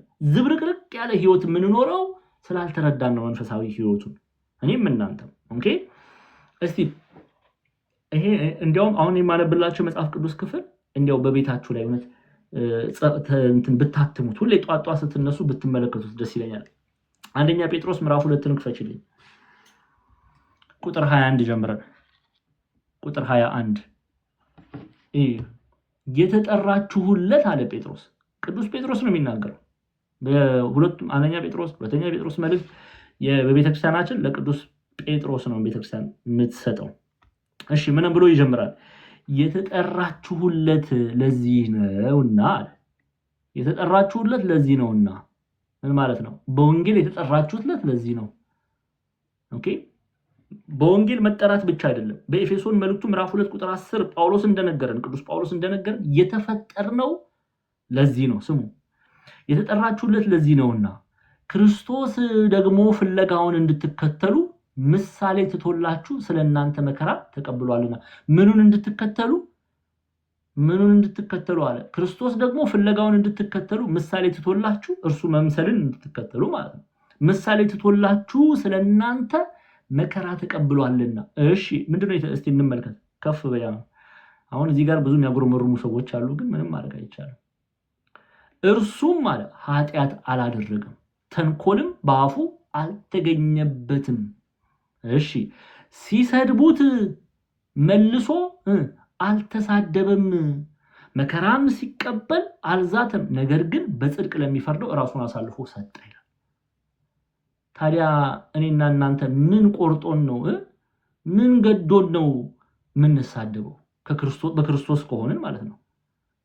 ኦኬ ክርስቶስን የምናመልክ ከሆነ ምሳሌ እሱን ነው የምናደርገው ምንል ከሆነ ለምንድነው የምንሳደበው? ወንድሞች እህቶች፣ ለምንድነው እርስ በርሳችን የምንጋጨው?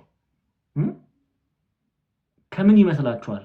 ቆም ብለን ልንመረምር አይገባም? አሁን እኔ አይደለም ያዕቆብም የተናገረውን ጴጥሮስም የተናገረውን ጳውሎስም የተናገረውን ከነዚህ ጠቢባን ማን ይበልጣል? ከሐዋርያቱ ማን ይበልጣል? ጥበብ ከተባለው ከክርስቶስ ነው የተማሩት። ጴጥሮስ ብትሉ የተማረው ከክርስቶስ፣ ዮሐንስ ብትሉ የተማረው ከክርስቶስ፣ ጳውሎስ ብትሉ የተማረው ከክርስቶስ፣ ከእግዚአብሔር ቃል ነው የተማሩት። ስለዚህ ሲሰድቡት መልሶ አልተሳደበም፣ መከራንም ሲቀበል አልዛተም ካለ በኋላ ነገር ግን በጽድቅ ለሚፈርደው ራሱን አሳልፎ ሰጠ ይላል። በጽድቅ ለሚፈርደው ራሱን ምን ብሎ አሳልፎ ሰጠ? ክርስቶስ ይሄንን ለምንድን ነው ታዲያ የተጻፈልን? እኛም እንደርሱ እንድንሆን ነው። ለምን ይጽፋል ጴጥሮስ? እኔና እናንተ እርሱን እንድንመስል እኮ ነው፣ ክርስቶስን እንድንመስል ነው። መልካችን ክርስቶስን ይመስል። አሁን ችግሩ ግን በቃ እናምናለን እንላለን፣ እኔም እናንተም፣ ግን ክርስቶስ በእኛ ውስጥ አይታይም። ይልቁንስ የሚታየው ዲያብሎስ ነው፣ የሚታየው ርኩስ መንፈስ ነው። ለምንድን ነው የምንወሻሸው? በግብራችን ምንገልጠው ከምንጭ የሚወጣው ውሃ ቆሻሻ የሆነ ነገር ነው። ሁላችንንም ማለት አይደለም፣ አብዛኞቻችን። ንስሐ ግቡ ይባላል፣ የለም። ስጋው ደግሞ ተቀበሉ፣ የለም። ቤተክርስቲያን የለም፣ በወንጌል የለም። አንዳንዱማ እንቅልፍ ይመጣል። እኔ አሁን ብዙ ሰው ለምንድነው መጽሐፍ ቅዱስ ማታነቡት? እኔ ገና ገጽ መጽሐፍ ደግሞ እንደ ኩራት ነው የሚናገሩት እኮ ድፍረታቸው። ገና ገጹን ስከፍት እንቅልፍ ይመጣል ይላሉ አንዳንድ ሰዎች። እውነታቸውን እኮ ነው። አባ ገብረ ኪዳን እንዳሉት እንዲህ የምትናገሩ ሰዎች ታማችኋል፣ ወደ ሐኪም ቤት ቶሎ ወደ ቤተክርስቲያን ኑ። በሽተኛ የሚባለው ሰው እንዲህ አይነት ሰው ነው፣ ህመም ያለው አለቀ። ይሄ ከካንሰርም በላይ ትልቅ ህመም ነው። ቃል እግዚአብሔርን ማንበብ የሚጠላ ሰው፣ ቃል እግዚአብሔርን መማር የሚጠላ ሰው፣ ያ ሰው በስጋም በነፍሱም የሞተ ሰው ነው። ቶሎ መታከም አለበት፣ ሳይዘገይ ቶሎ ወደ ቤተክርስቲያን። አጋንንት እየጨፈሩበት ያለ ሰው ነው የእግዚአብሔርን ቃል የሚጠላ። ስለዚህ ሲሰድቡት መልሶ አልተሳደበ፣ መከራን ሲቀበል አልዛተም፣ ነገር ግን በጽድቅ ለሚፈርደው ራሱን አሳልፎ ሰጠ ይላል። ስለዚህ ይሄንን ነው ክርስቶስን እንድንመስል፣ ይሄንን ምሳሌ ትቶልን ክርስቶስ ሄዷል። እሱ ፍጹም ሰው ፍጹም አምላክ ነው። ለኔና ለናንተ ራሱን ምሳሌ አድርጎ ማንን ምሳሌ ያድርግ? እስቲ መልሱልኝ። ማንን? ወልደ እግዚአብሔር ስጉ ቃል ኢየሱስ ክርስቶስ ማንን ምሳሌ ያድርግልን? ከሱ በላይ ማን አለ? አለ እንዴ? ካለ ጻድቃን ሰማዕታት እኮ ምሳሌ የሚያደርጉት እሱን ነው። እናቱ ቅድስት ድንግል ማርያም እጅጉን የምንወዳት ምሳሌ የምታደርገው ልጇን ነው። ማን ሁሉ ፍጥረት ሁሉ ምሳሌ ያደርግ ዘንድ የተጠራው ክርስቶስን ነው። ይሄ ልናውቅ ያስፈልጋል። ከሱ በላይ ማን አለ? ከእግዚአብሔር ዙፋን በላይ ሌላ ዙፋን አለ እንዴ? ኢሳይያስ እኮ አይቷል አይደል? ከፍ ያለ ዙፋን ነው። ምክንያቱም በዙፋን በስልጣን ሊተካከለው የሚችል የለም። ስለዚህ ራሱን ምሳሌ አድርጎልናል። ምሳሌ እርሱን ምሳሌ አድርገው የተመላለሱ እነሱ ጻድቃን ጠቢባን ይባላሉ። ስለዚህ እናምናለን ብለን ቅዱስ ያዕቆብ እንደተናገረው፣ ነገር ግን መራራ ቅናት፣ አድመኛነት በልባችሁ ቢኖርባችሁ አትመኩ፣ በእውነት ላይም አትዋሹአል። አያችኋል? እግዚአብሔርን እናምናለን እያላችሁ የምትሳደቡ፣ እግዚአብሔርን እናምናለን እያላችሁ ኃጢአት የምትሰሩ፣ በኃጢአት ላይ ሌላ ኃጢአት ነው እየጨመርን ያለ ነው። እግዚአብሔርን እየዋሸን ነው ያለ ነው። በእግዚአብሔር ላይ እየተዘባበትን ነው ያለ ነው። እንዴት? ይኸው ነገር ግን መራራ ቅናት፣ አድመኝነት በልባችሁ ቢኖርባችሁ አለ። ኦኬ አትመኩ፣ በእውነት ላይም አትዋሹ። በእግዚአብሔር አትመኩ። ክርስቲያን ነኝ ብላችሁ አትመኩ። አማኝ ነኝ ብላችሁ አትመኩ። ከቅዱሳን ህብረት ነኝ ብላችሁ አትመኩ። ለምን? ውሸታም ናችሁና አትዋሹበት፣ በእግዚአብሔር ላይ አትዋሹበት ይላል። ይኸው እውነት የተባለ እግዚአብሔር ነው። እውነት የተባለ የእግዚአብሔር ቃል ቅናት አድመኝነት ባለበት ስፍራ ነው 14 ላይ ጤና 14 ነገር ግን መራራ ቅናትና አድመኝነት በልባችሁ ቢኖርባችሁ አትመኩ፣ በእውነት ላይ አትዋሹ፣ በእግዚአብሔር ላይ አትዋሹ። አሁን ስንቶቻችን በእግዚአብሔር ላይ ዋሽተናል? አሁን ንስሐ ስንገባ ያንን ነው ማድረግ ያለብን። ኦርቶዶክስ ነን ብለን በቃ እኛ የቅዱሳን አባቶቻችን ልጆች ነን ብለን ምን ስናደርግ ነው የምንታየው? ያዝ እንግዲህ እርገጠው ስንል ነው የምንገኘው አይደል? ግደለው ስንል፣ ቆረጠው ስንል እሱ አማርኛ ቋንቋ የሚናገር፣ እሱ ኦሮምኛ ቋንቋ የሚናገር፣ እሱ ትግርኛ ቋንቋ የሚናገር ጥላ ወንድምም ነው። ትዳር እንኳን ስንመሰርት አጥንት እየቆጠርን ነው። ይሄንን ያህል ውድቀት ውስጥ ነው ያለነው። ይመረመራል። እሱ አማራ ነው ይባላል። አቤት ግፍ! ስንቱ ትዳር ፈቷል። በዚህ ስንቱ ትዳሩ ተበጥብጧል። በዚህ አያችኋል። ክርስትናም ሳይገባን ሳናውቀው ክርስቶስን ሳናውቀው እንዲሁ ዝም ብለን በእናትና በአባት እምነት በሚል ገብተን ሳናውቀው ሳንማር ገብተን ትዳር ምን በጠብጥ ልጆችምና ያለ አባት ያለ እናት ምናስቀር ስንት ክፉ ልቦና ጠማማ ልቦና ያለን ሰዎች አለን መሰላችሁ። በክርስትና ስም ውስጥ ደግሞ የምንመካ ያ ሰው ውሸታም ነው። እግዚአብሔርን አያውቀውም ብቻ አይደለም። ይኸው ደፍሬ ገልጭ ልናገር፣ እግዚአብሔርም አያውቀው። እስቲ ምን እናመጣለን? አያውቅንም። እግዚአብሔር አላውቃችሁም ነው ያለው በማቴዎስ ወንጌል ምዕራፍ 7 ላይ። አያውቅንም፣ እሱም አያውቅንም፣ እኛም አናውቀው። ግልጽ ነው። እውነታው ይሄ ነው። እንግዲህ ቁጥር 15 ላይ ነው ይልኝ ቶሎ ይህ ጥበብ ከላይ የሚወርድ አይደለም ማለት ነው፣ ነገር ግን የምድር ነው፣ የስጋም ነው፣ የአጋንንትም ነው ይላል። ይኸው ያዕቆብ ነው የሚለው። ይህ ጥበብ ከላይ የሚወርድ አይደለም፣ ነገር ግን የምድር ነው፣ ምድራዊ ነው፣ ሰማያዊ አይደለም። የሚቀር ነው፣ የሚበሰብስ ነው፣ የሚጠፋ ነው፣ አላፊ ነው። የሚወርድ አይደለም። ይህ ጥበብ ከላይ የሚወርድ አይደለም፣ ከእግዚአብሔር የሚሰጥ አይደለም፣ ከመንፈስ ቅዱስ የሚሰጥ አይደለም። እሺ ይህ ጥበብ ከላይ የሚወርድ አይደለም፣ ነገር ግን የምድር ነው፣ የስጋም ነው፣ የአጋንንትም ነው ይላል ቅዱስ ጳውሎስ ለገላትያ ቱርክ ማለት ነው፣ ሴንትራል ተርኪ ዛሬ ላይ ኤዥያ ማይነር ላለችዋ ቤተክርስቲያን በገላትያ መልእክቱ ምዕራፍ 5 ቁጥር 19 ላይ ይሄንን ዘርዝሮ አስቀምጦልናል። ያዕቆብ አሁን የሚናገረውን ገላትያ ምዕራፍ 5 ላይ ተዘርዝሮ እናገኘዋለን። የመንፈስና የስጋ ፍሬ፣ መንፈስ የተባለ መንፈስ ቅዱስ ፍሬ፣ ስጋ የተባለ ደግሞ ይሄ ምድራዊ የሆነ የአጋንንት የሆነው ፍሬ ምንድነው የሚለውን ቅዱስ ጳውሎስ በገላትያ መልእክቱ አስቀምጦልናል። አንድ ጤና ገላትያ ምዕራፍ 5ን ክፈችልን ሄደን ቶሎ በሉ እስቲ እንመልከት። ቃል በቃልና እየጨረስን ነው። ያዕቆብ ምዕራፍ 3 እያለቀ ነው። በርቱ። አንዳንዶቻችሁ በቃ ያቅበዘብዛችኋል። ይሄኔ ንጽጽርና ጭቅጭቅ ቢሆን 1000 ገብቶ ነበር። ጉድ እኮ ነው። አይዟችሁ፣ እሱን ማክሰኞ እንገናኝ፣ ይደርስበታል።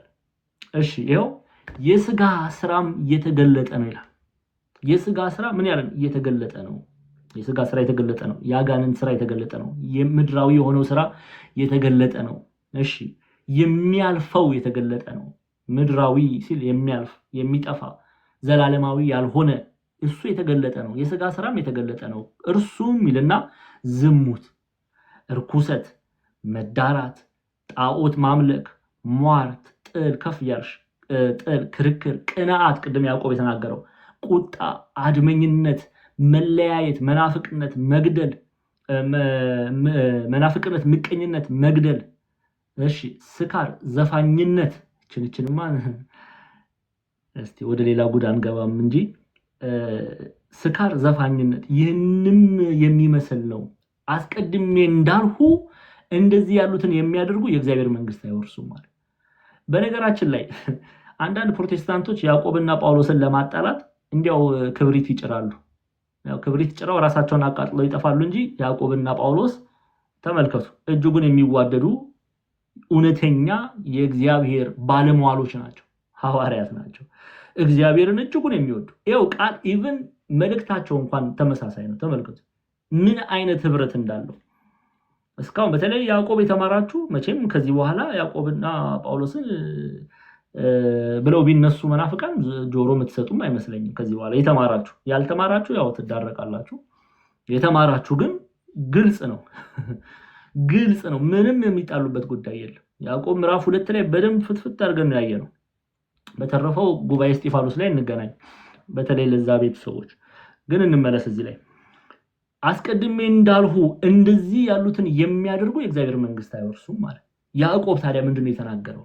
ቅናት ቁጥር 15 ላይ ያዕቆብ መልእክት ምዕራፍ 3 ቁጥር 15 ላይ ይህ ጥበብ ከላይ የሚወርድ አይደለም፣ ነገር ግን የምድር ነው፣ የስጋም ነው፣ የአጋንንትም ነው። የስጋ ፍሬ ነው፣ የአጋንንት ፍሬ ነው፣ የርኩስ መንፈስ ፍሬ ነው። እርኩስ መንፈስ ያደረበት ሰው እነዚህን ፍሬዎች ያፈራል። እርኩስ መንፈስ ያደረበት ሰው እንደዚህ አይነት ፍሬዎችን ያፈራል። የመንፈስ ቅዱስ ፍሬ ግን አሁን ደግሞ የመንፈስ ከላይ የሚሰጠው ማለት ከእግዚአብሔር ዘንድ የሚሰጠው መንፈስ ቅዱስ የሚያላብሰው መንፈስ ቅዱስ የሚያናግረው ያ ፍሬ ይሄንን ነው የሚመስለው። የመንፈስ ፍሬ ግን መንፈስ ሲል መጽሐፍ ቅዱስ ላይ ብዙ ቦታ ላይ በእርግጥ አውዱን ይዘን ነው የምንፈታው። ብዙ ቦታ ላይ ግን መንፈስ ሲል መንፈስ ቅዱስን ነው የሚናገረው። እግዚአብሔር መንፈስ ቅዱስን። የመንፈስ ቅዱስ ግን አለ ፍቅር፣ ደስታ፣ ሰላም፣ ትዕግስት፣ ቸርነት፣ በጎነት፣ እምነት፣ የዋሃት፣ ራስን መግዛት ነው። ራስን መግዛት ማለት ራስን መግራት፣ እምቢ ማለት ለኃጢአት። አሁን ቅድስት አርሴማ ራሷን የገዛች ታላቅ ሴት ናት። ንጉስ ድርጣድስ ጎረምሳው ንጉስ እኔን ሚስት ካልሆንሽ ብሎ ጥርሱን ቢያፏጭ እሷ ምንድን ነው ያለችው? ራሷን ገዝታ ምን አለች? ኖ እኔ ክርስቶስ ሙሽራ ነኝ። አሁን ለምሳሌ ራስን መግዛት ጎበዝ የሆኑ ሴቶች አሉ፣ ወይም ጎበዝ የሆኑ ወንዶችም አሉ። ቁጥራችን ትንሽ ቢሆንም ያው ወንዶች አስቸጋሪ ሆነናል ሰሞኑን። ቃል እግዚአብሔር የሚማሩ ሴቶች፣ ቤተክርስቲያን ስትሄዱ ቤተክርስቲያን የሚሞሉ ሴቶች፣ ወንዱ በየመጠጥ ቤቱ ነው አሁን ተቸግረን ያለ ነው። ኤኒዌይስ ጥቂትም ብንሆን አለን፣ ተስፋ አለን። ሰው ጓደኞቻችን መተው እስቲ ለምሳሌ ራሴን ልውሰድ፣ ሌላ ፖለቲካ እንዳትሰሩብኝ። ዲያቆን ዘማኑኤል ና እስቲ ይገርማል፣ ዛሬ ኃይለኛ ዘፋኝ መጥቷል፣ ናይት ክለብ ይጨፈራል ዛሬ፣ በቃ ቲኬት ምናምን እኔ ነኝ የምችልልህ ምናምን። እንደዛ ሚል ጓደኛም የለኝም፣ ግን ጓደኛ እንደዛ ሚል ምሳሌ ነው። መጥቶ ቢጠይቀኝ እኔ ራሴን ገዝቼ እምቢ ካልኩት ራሴን የስጋዬን ይሄ የስጋን ስሜት ገዛውት ማለት ነው። እምቢ አልኩ ማለት ነው። ለእግዚአብሔር እኔ በቃ እዘምራለሁ እንጂ አልዘፍንም ካልኩ ይሄ ራስን መግዛት፣ ራስን ማሸነፍ። እንደዚህ ያሉትን የሚከለክል ሕግ የለም ካለ በኋላ የክርስቶስ ኢየሱስ አለ። ስሙ አሁን ማን ነው የክርስቶስ ኢየሱስ የሆነው? ማን ነው እውነተኛ እምነት ያለው? ማን ነው አማናዊ እምነትን ገንዘብ ያደረገ ሚሊዮን ነው የሚነግረን። የክርስቶስ ኢየሱስ የሆኑት አለ ስጋን ከክፉ መሻቱና ከምኞቱ ጋር ሰቀሉ አለ። ምድራዊ የሆነውን መሻት የተዉ እምቢ አሉ። ስጋን ከክፉ መሻቱና ከምኞቱ ጋር የሰቀሉ እነርሱ የክርስቶስ ኢየሱስ ናቸው። ምን ማለት ነው? ወደ ያዕቆብ መልእክት ልመልሳችሁ፣ ያዙልኝ ባካችሁ፣ በደንብ ስሙ። ያዕቆብ አንዴ ቶሎ ትሄጂልኛለሽ። ያዕቆብ ምዕራፍ 3 ቁጥር 14 እችን ቃል ለመረዳት ያዕቆብ ምዕራፍ 3 ቁጥር 14 ቶሎ በይ። ነገር ግን መራራ ቅናት፣ አድመኝነት በልባችሁ ቢኖርባችሁ ካለ በኋላ አትመኩ፣ በእውነት ላይም አትዋሹ። በእውነት ላይ ያልዋሹት እነዚህ ሰዎች ናቸው። ይሄው እውነት በተባለ በክርስቶስ እውነት በተባለ በእግዚአብሔር ቃል በእግዚአብሔር ላይ ያልዋሹ የመንፈስ ቅዱስ ፍሬን ያፈሩ ሰዎች ናቸው። እነሱ መመካት ይችላሉ። የሚመካ በእግዚአብሔር ይመካ። መመካታችን በማን ነው መሆን ያለበት? በእግዚአብሔር፣ በሰው ላይ አይደለም። በሰው የሚመካ ርጉም ነው የሚለው መጽሐፍ። አንዳንዶቻችን በሰው ላይ እንደገፍና ያ ሰው እንደ ሸንበቆ ስብር ሲል አብረን እንሰበራለን። ሰባኪው በአግባብ ባልሆነ መንገድ ስናይ እንዴ ቤተክርስቲያን አልሄድም ለምን ስትሉ እንዴ እነሱ እኮ እንደዚህ። ቤተክርስቲያን ሰውን አይተን መሄድ የለብንም፣ ክርስቶስን። ከዓይኖቻችን ክርስቶስን፣ የቅዱስ ሚካኤል አይን ክርስቶስን ነው የሚያየው፣ የቅዱስ ገብርኤል አይን ክርስቶስን።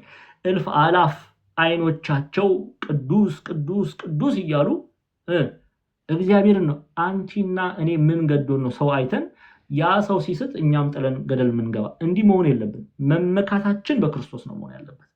ለዚህ ነው እነዛ መልካም ፍሬ የመንፈስ ቅዱስ ፍሬ ያፈሩ በእውነትም ይመካሉ። መመካታቸውም ስድብ ሆኖ አይቆጠርባቸውም፣ እውነት ስለሆነ ማለት ነው። ለምንድን ነው የሚመኩት? ክርስቶስን መስለዋልና። አበቃ፣ አለቀ። ግልጽ ነው። ቅድስት አርሴማ በክርስቶስ ትመካለች፣ መመካቷም እውነት ነው። ለምን? እርሱን መስላ ነው ያለፈችው። እናታችን ቅድስት ድንግል ማርያም በእግዚአብሔር ትመካለች። ለምን? እርሱን መስላለችና፣ ልጇን መስላለችና። ሐዋርያት ይመካሉ በእግዚአብሔር። ለምን? እውነተኛውን ክርስቶስን መሲሁን መስለዋልና። ግልጽ ነው። እንቀጥልሽ። ቁጥር 16 ቅናት አድመኝነት ባሉበት ስፍራ በዚያ ሁከትና ክፉ ስራ ሁሉ አሉና ይላል። ኦኬ። ስለዚህ ቅናት አድመኝነት ባሉበት ስፍራ ምንድነው ፍሬው? መጥፎ የሆነ ነገር ነው ፍሬው። ምንድነው? ነገር ግን የምድር ቅናትና አድመኛነት ባሉበት ስፍራ በዚያ ሁከትና ክፉ ስራ ሁሉ አሉና። ቅናት ባለበት ምን አለ? እስቲ አሁንም ያዕቆብን መልእክት መጽሐፍ ቅዱስ ራሱ በደንብ እንድትረዱ እንመልከት። ዘፍጥረት ምዕራፍ 4 ላይ እንሂድ። አቤልና ቃይል የመጀመሪያው ነፍሰ ገዳይ። በነገራችን ላይ ቃይል አቤልን ገሎታል። የመጀመሪያው ሰማዕት ማን ነው? በቤተክርስቲያናችን ቀዳሚ ሰማዕት ሲባል ያው በተለምዶ ከሐዲስ ኪዳን ቀዳሚ ሰማዕት ስንል ቶሎ ብለን እኛ ምንድነው የምንለው? እስጢፋኖስ እንላለን። which is true፣ እውነት ነው። ከሐዋርያት መካከል ከተባለ ደግሞ ያዕቆብ እንላለን። ሐዋርያት ሥራ ምዕራፍ 12 ግን አሁን እስጢፋኖስ ዲያቆን ነው። ኦኬ። ያዕቆብ ደግሞ ሐዋርያ ነው። ከ12ቱ ሐዋርያት ነው የሚመደበው። ግን ኤኒዌይስ ቀዳሚ ሰማዕት ማን ነው? አቤል ነው። ኦኬ። ከዘመነ እግዚአብሔር ፍጥረትን ከፈጠረ ጀምሮ የመጀመሪያው ሰማዕት ትላለች ቤተክርስቲያን አቤል። እስቲ እንመልከት። ዘፍጥረት ምዕራፍ 4ን ክፈቱልኝ። ዘፍጥረት ምዕራፍ 4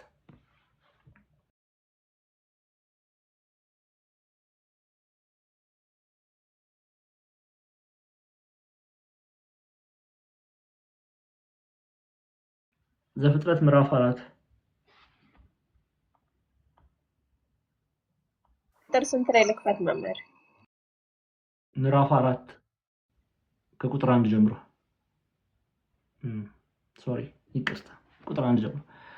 እሺ። አዳምም ሚስቱን ሔዋንን አወቀ፣ ጸነሰችም፣ ቃየንንም ወለደች። እርሷም ወንድ ልጅ ከእግዚአብሔር አገኘሁ አለች ይላል። ከፍ አድርጊው። ስለዚህ መጀመሪያ የተወለደው ማን ነው? ቃየል። በነገራችን ላይ ደግሞ ወንድሙን አቤልን ወለደች። ሁለተኛ አቤል ነው የተወለደው። መጀመሪያ የተወለደው የመጀመሪያው ልጅ ቃየል ነው። ከዛ አቤል ደግሞ ወንድሙን አቤልን ወለደች ይላል።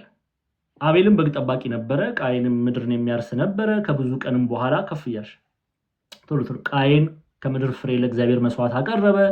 አቤልም ደግሞ ከበጎቹ በኩራት ከስቡ አቀረበ። እግዚአብሔርም ወደ አቤልና ወደ መስዋዕቱ ተመለከተ፣ ወደ ቃየንና ወደ መስዋዕቱ ግን አልተመለከትም። ቃየንም እጅግ ተናደደ፣ ፊቱም ጠቆረ። ለምን? በቅናት ምክንያት። ኦኬ።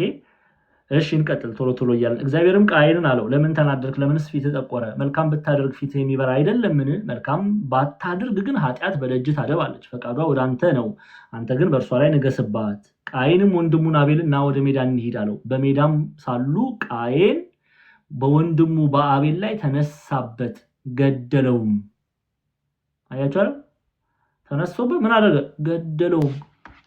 ያዕቆብ ምን ብሎናል? ቅናትና አድመኝነት ባሉበት ስፍራ በዚያ ሁከትና ክፉ ስራ ሁሉ አሉና።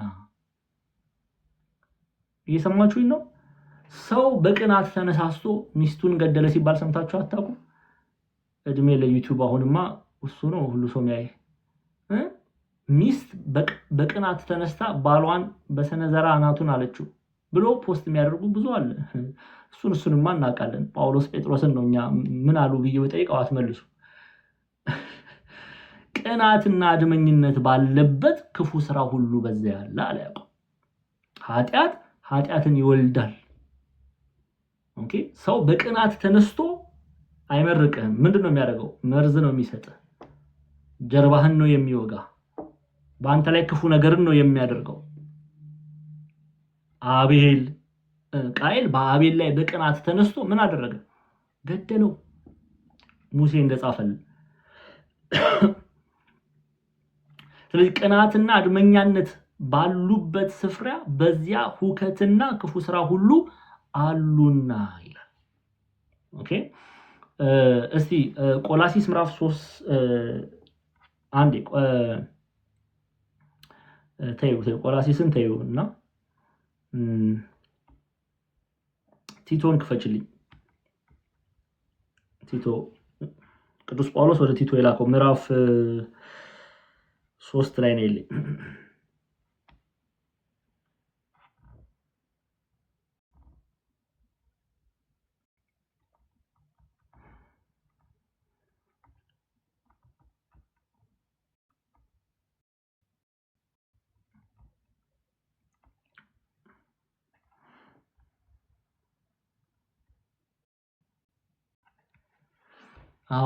ምዕራፍ 3 ቁጥር 8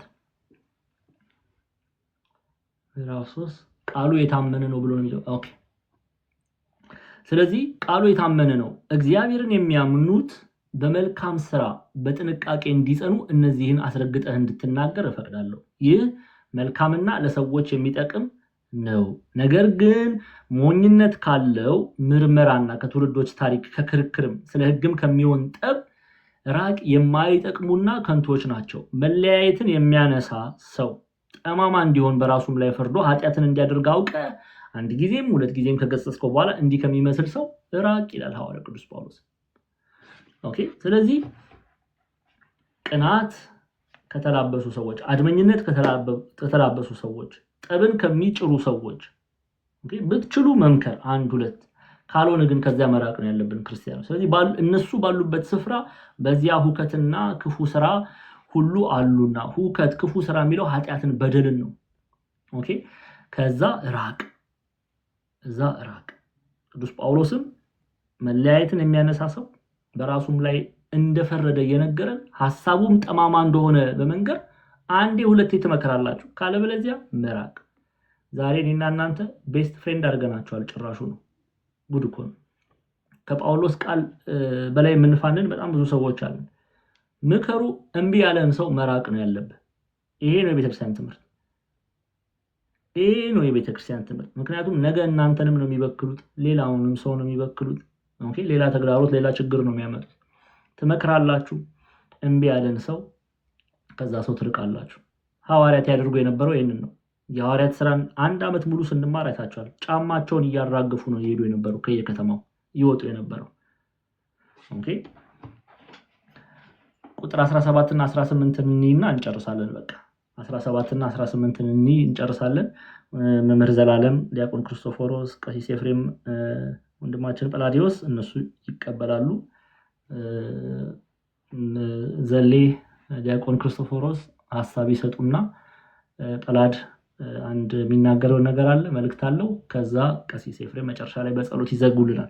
እሺ፣ ቁጥር 17 እና 18 ላይኛይቱ ጥበብ ግን በመጀመሪያ ንጽሕት ናት፣ በኋላም ታራቂ፣ ገር፣ እሺ ባይ፣ ምሕረትና በጎ ፍሬ የሞላባት፣ ጥርጥርና ግብዝነት የሌለባት ናት ብሎ ይቀጥልና የጽድቅን ፍሬ ሰላምንም ለሚያደርጉ ሰዎች በሰላም ይዘራል ይላል። ከፍ አድርግ። የጽድቅን ፍሬ ሰላምንም ለሚያደርጉ ሰዎች በሰላም ይዘራል። ምን እያለን ነው ያዕቆብ?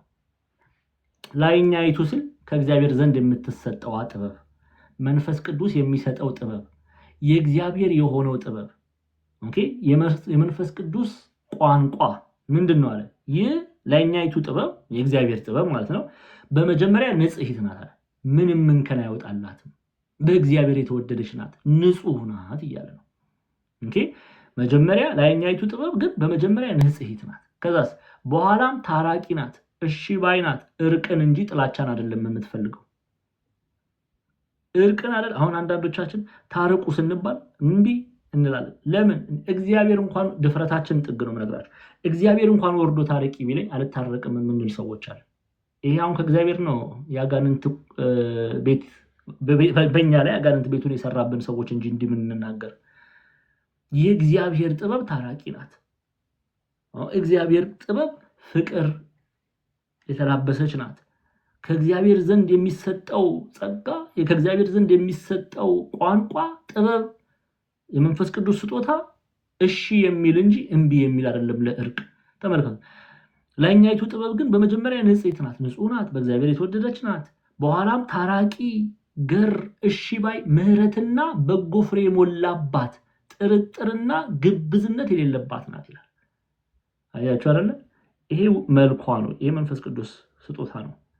እሺ ለይቅርታ የቀረበች ናት፣ ንጽሕት ናት፣ ታራቂ ናት፣ ገር ናት፣ እሺ ባይ ናት። ንስሐ ግቡ ሲባል እሺ ትላለች።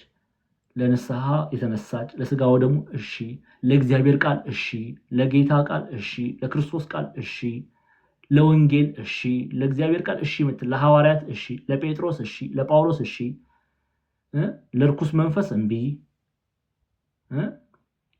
ለዓለም እምቢ ምትላት። እሺ ምትለው ለእግዚአብሔር እሺ ባይ፣ ምሕረት፣ በጎ ፍሬ ሞላባት። አያችኋል? በጎ ፍሬ ሞላባት ገላትያ ምዕራፍ 5 ላይ የተዘረዘሩትን እነዛን የመንፈስ ቅዱስ ፍሬ የሞላባት ናት።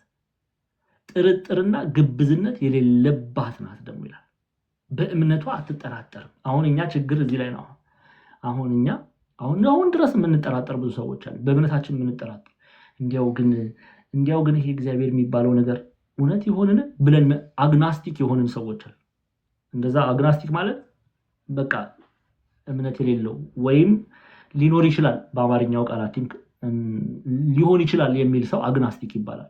እግዚአብሔር ሊኖር ይችላል፣ እግዚአብሔርም ላይኖር ይችላል ብሎ በቃ እምነቱን መካከለኛ ያደረገ ይሄ ለብ ያለ ይሄ ከእግዚአብሔር አፍ የሚተፋ ሰው ነው። ወይ ቀዝቃዛ ያልሆነ በራእይ መጽሐፍ እንደተጻፈው ወይ ሙቅ ያልሆነ ግብዝ የሆነ ማለት መካከለኛ የሆነ ሰው ይሄ ከእግዚአብሔር አይደለም። ከእግዚአብሔር የሆነ በእግዚአብሔር ላይ አይጠራጠርም። በእግዚአብሔር ይኖር ይሆንን አይኖር ይሆንን እያለ የሚመላለስ ሰው አይደለም። ወላዋይ ይላል። እውነት ነው፣ ወላዋይ አይደለም። ይሄ ከመንፈስ ቅዱስ የሆነ ሰው፣ የመንፈስ ቅዱስ ፍሬ የሚያፈራ ሰው በእምነቱ ላይ ጥርጥር የለም። ዛሬ ላይ ወላዋይ የሆኑ ሰዎች ናቸው እኮ አንገታቸውን ለጎረምሳ ሲሉ የሚበጥሱ። ለአንድ ጎረምሳ ሲሉ እምነታቸውን የሚቀይሩ ሞልተዋል። ኧረ ምንም እነሱስ የባሰውን ፍርድ ተሸክመው ነው። በክርስቶስ እናምናለን ብለው ክርስቶስን በግብራቸው የሚክዱት ስንት ነን? ቁጥራችን ይቆጠር ቢባል እዚህ እንኳን አሁን 249 ሰው አለ። እንደው ድፍረት እንዳይሆንብኝ ከግማሽ በላይ እንደዛ ልንሆን እንችላለን። ምንጠራጠር፣ በክርስቶስ ላይ ሙሉ የሆነ እምነት የሌለን፣ እውነት ክርስቶስ ሊያድነን ይችል ይሆናል እንደዛ ብለን ጸበል የምንሄድ ሰዎች እንኳን ኢቭን እንኳን ቤተክርስቲያን እንኳን ስንል እንዲያው በቃ ተስፋ ቆርጠን እግዚአብሔር ዞረን እግዚአብሔርን ሳናስቀድም የምድርን ጥበብ ገንዘብ አድርገን ከዛ በቃ ተስፋ በመቁረጥ እንዲያው ሊሆን ይችል ይሆንን ሊያድነኝ ይችል ይሆንን እምንል ሰዎች አሉ። ይሄ ከመንፈስ ቅዱስ አይደለም። በእግዚአብሔር ላይ በሙሉ እምነት ልንመላለስ ያስፈልጋል። እንደ ቅዱስ እስጢፋኖስ ከዲያቆናቱ መካከል ቀዳሚ ሰማዕት የሆነው እስጢፋኖስ ስለ ክርስቶስ እኮ ሐዋርያት ሥራ ምዕራፍ 7 ግቡና አንብቡት።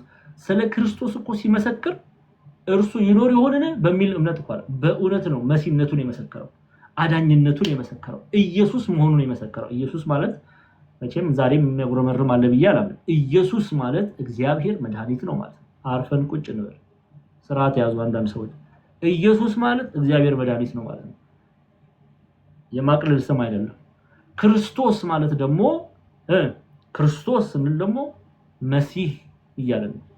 ሿሚ የማያስፈልገው የተሾመ፣ ቀቢ የማያስፈልገው የተቀባ እኔና እናንተን ለማለት። ስለዚህ ስለ ኢየሱስ ክርስቶስ ሲመሰክር እስጢፋኖስ ስለ ኢየሱስ ክርስቶስ ሲመሰክር በእምነት ሆኖ ነው፣ በሙሉ እምነት።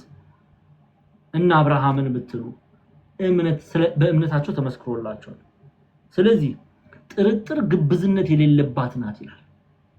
እቺ ከመንፈስ ቅዱስ የሚሰጠው ከላይ ያለችው የእግዚአብሔር ጥበብ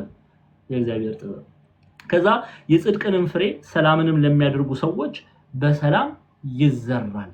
የጽድቅን ፍሬ ሰላምን ለሚያደርጉት ሰዎች በሰላም ይዘራል። ኦኬ በሰላም ይዘራል። እግዚአብሔርን የሚወዱ ሰዎች የጽድቅንም ፍሬ ሰላምንም ለሚያደርጉ ሰዎች በሰላም ይዘራል። እነሱ የእግዚአብሔርን ፍሬ የእግዚአብሔር የመንፈስ ቅዱስን ፍሬ የሚያፈሩ ሰዎች እግዚአብሔር ለሚወዱት የተናገረውን የእግዚአብሔርን ቃል የአባቴ ብሩካን የሚለውን ቃል ይላበሳሉ፣ እረፍትን ያገኛሉ፣ ሰላምን ያገኛሉ፣ ጽድቅን ያገኛሉ፣ ኦኬ ምህረትን ያገኛሉ። ይሄንን ቃል ራሱ ደስ በሚል መልኩ እጅጉን የምንወደው ቅዱስ ዮሐንስ እነሆ እናንተ ተብሎ የተሰጠው እመቤታችን የተሰጠው ቅዱስ ዮሐንስ በሁለተኛ ዮሐንስ መልእክቱ ላይ ቁጥር 1 ላይ አስቀምጦልናል። እስቲ ክፈችልኝ ጤና እየጨረሰን ነው። አንዴ ቶሎ በይልን።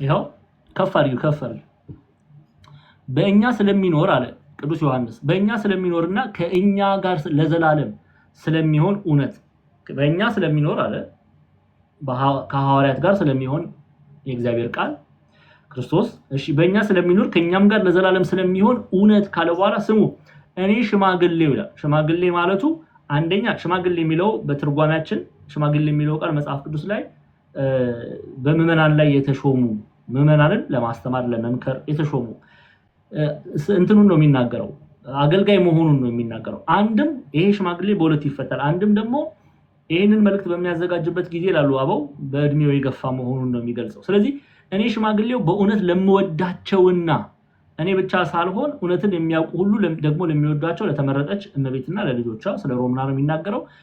ከፍ አድርጊው ከእግዚአብሔር አብና አሁን እዚህ ጋር ተመልከቱ ከእግዚአብሔር አብና ከአብ ልጅ ከኢየሱስ ክርስቶስ ጸጋ ምህረት ሰላም በእውነትና በፍቅር ከኛ ጋር ይሆናሉ አለ።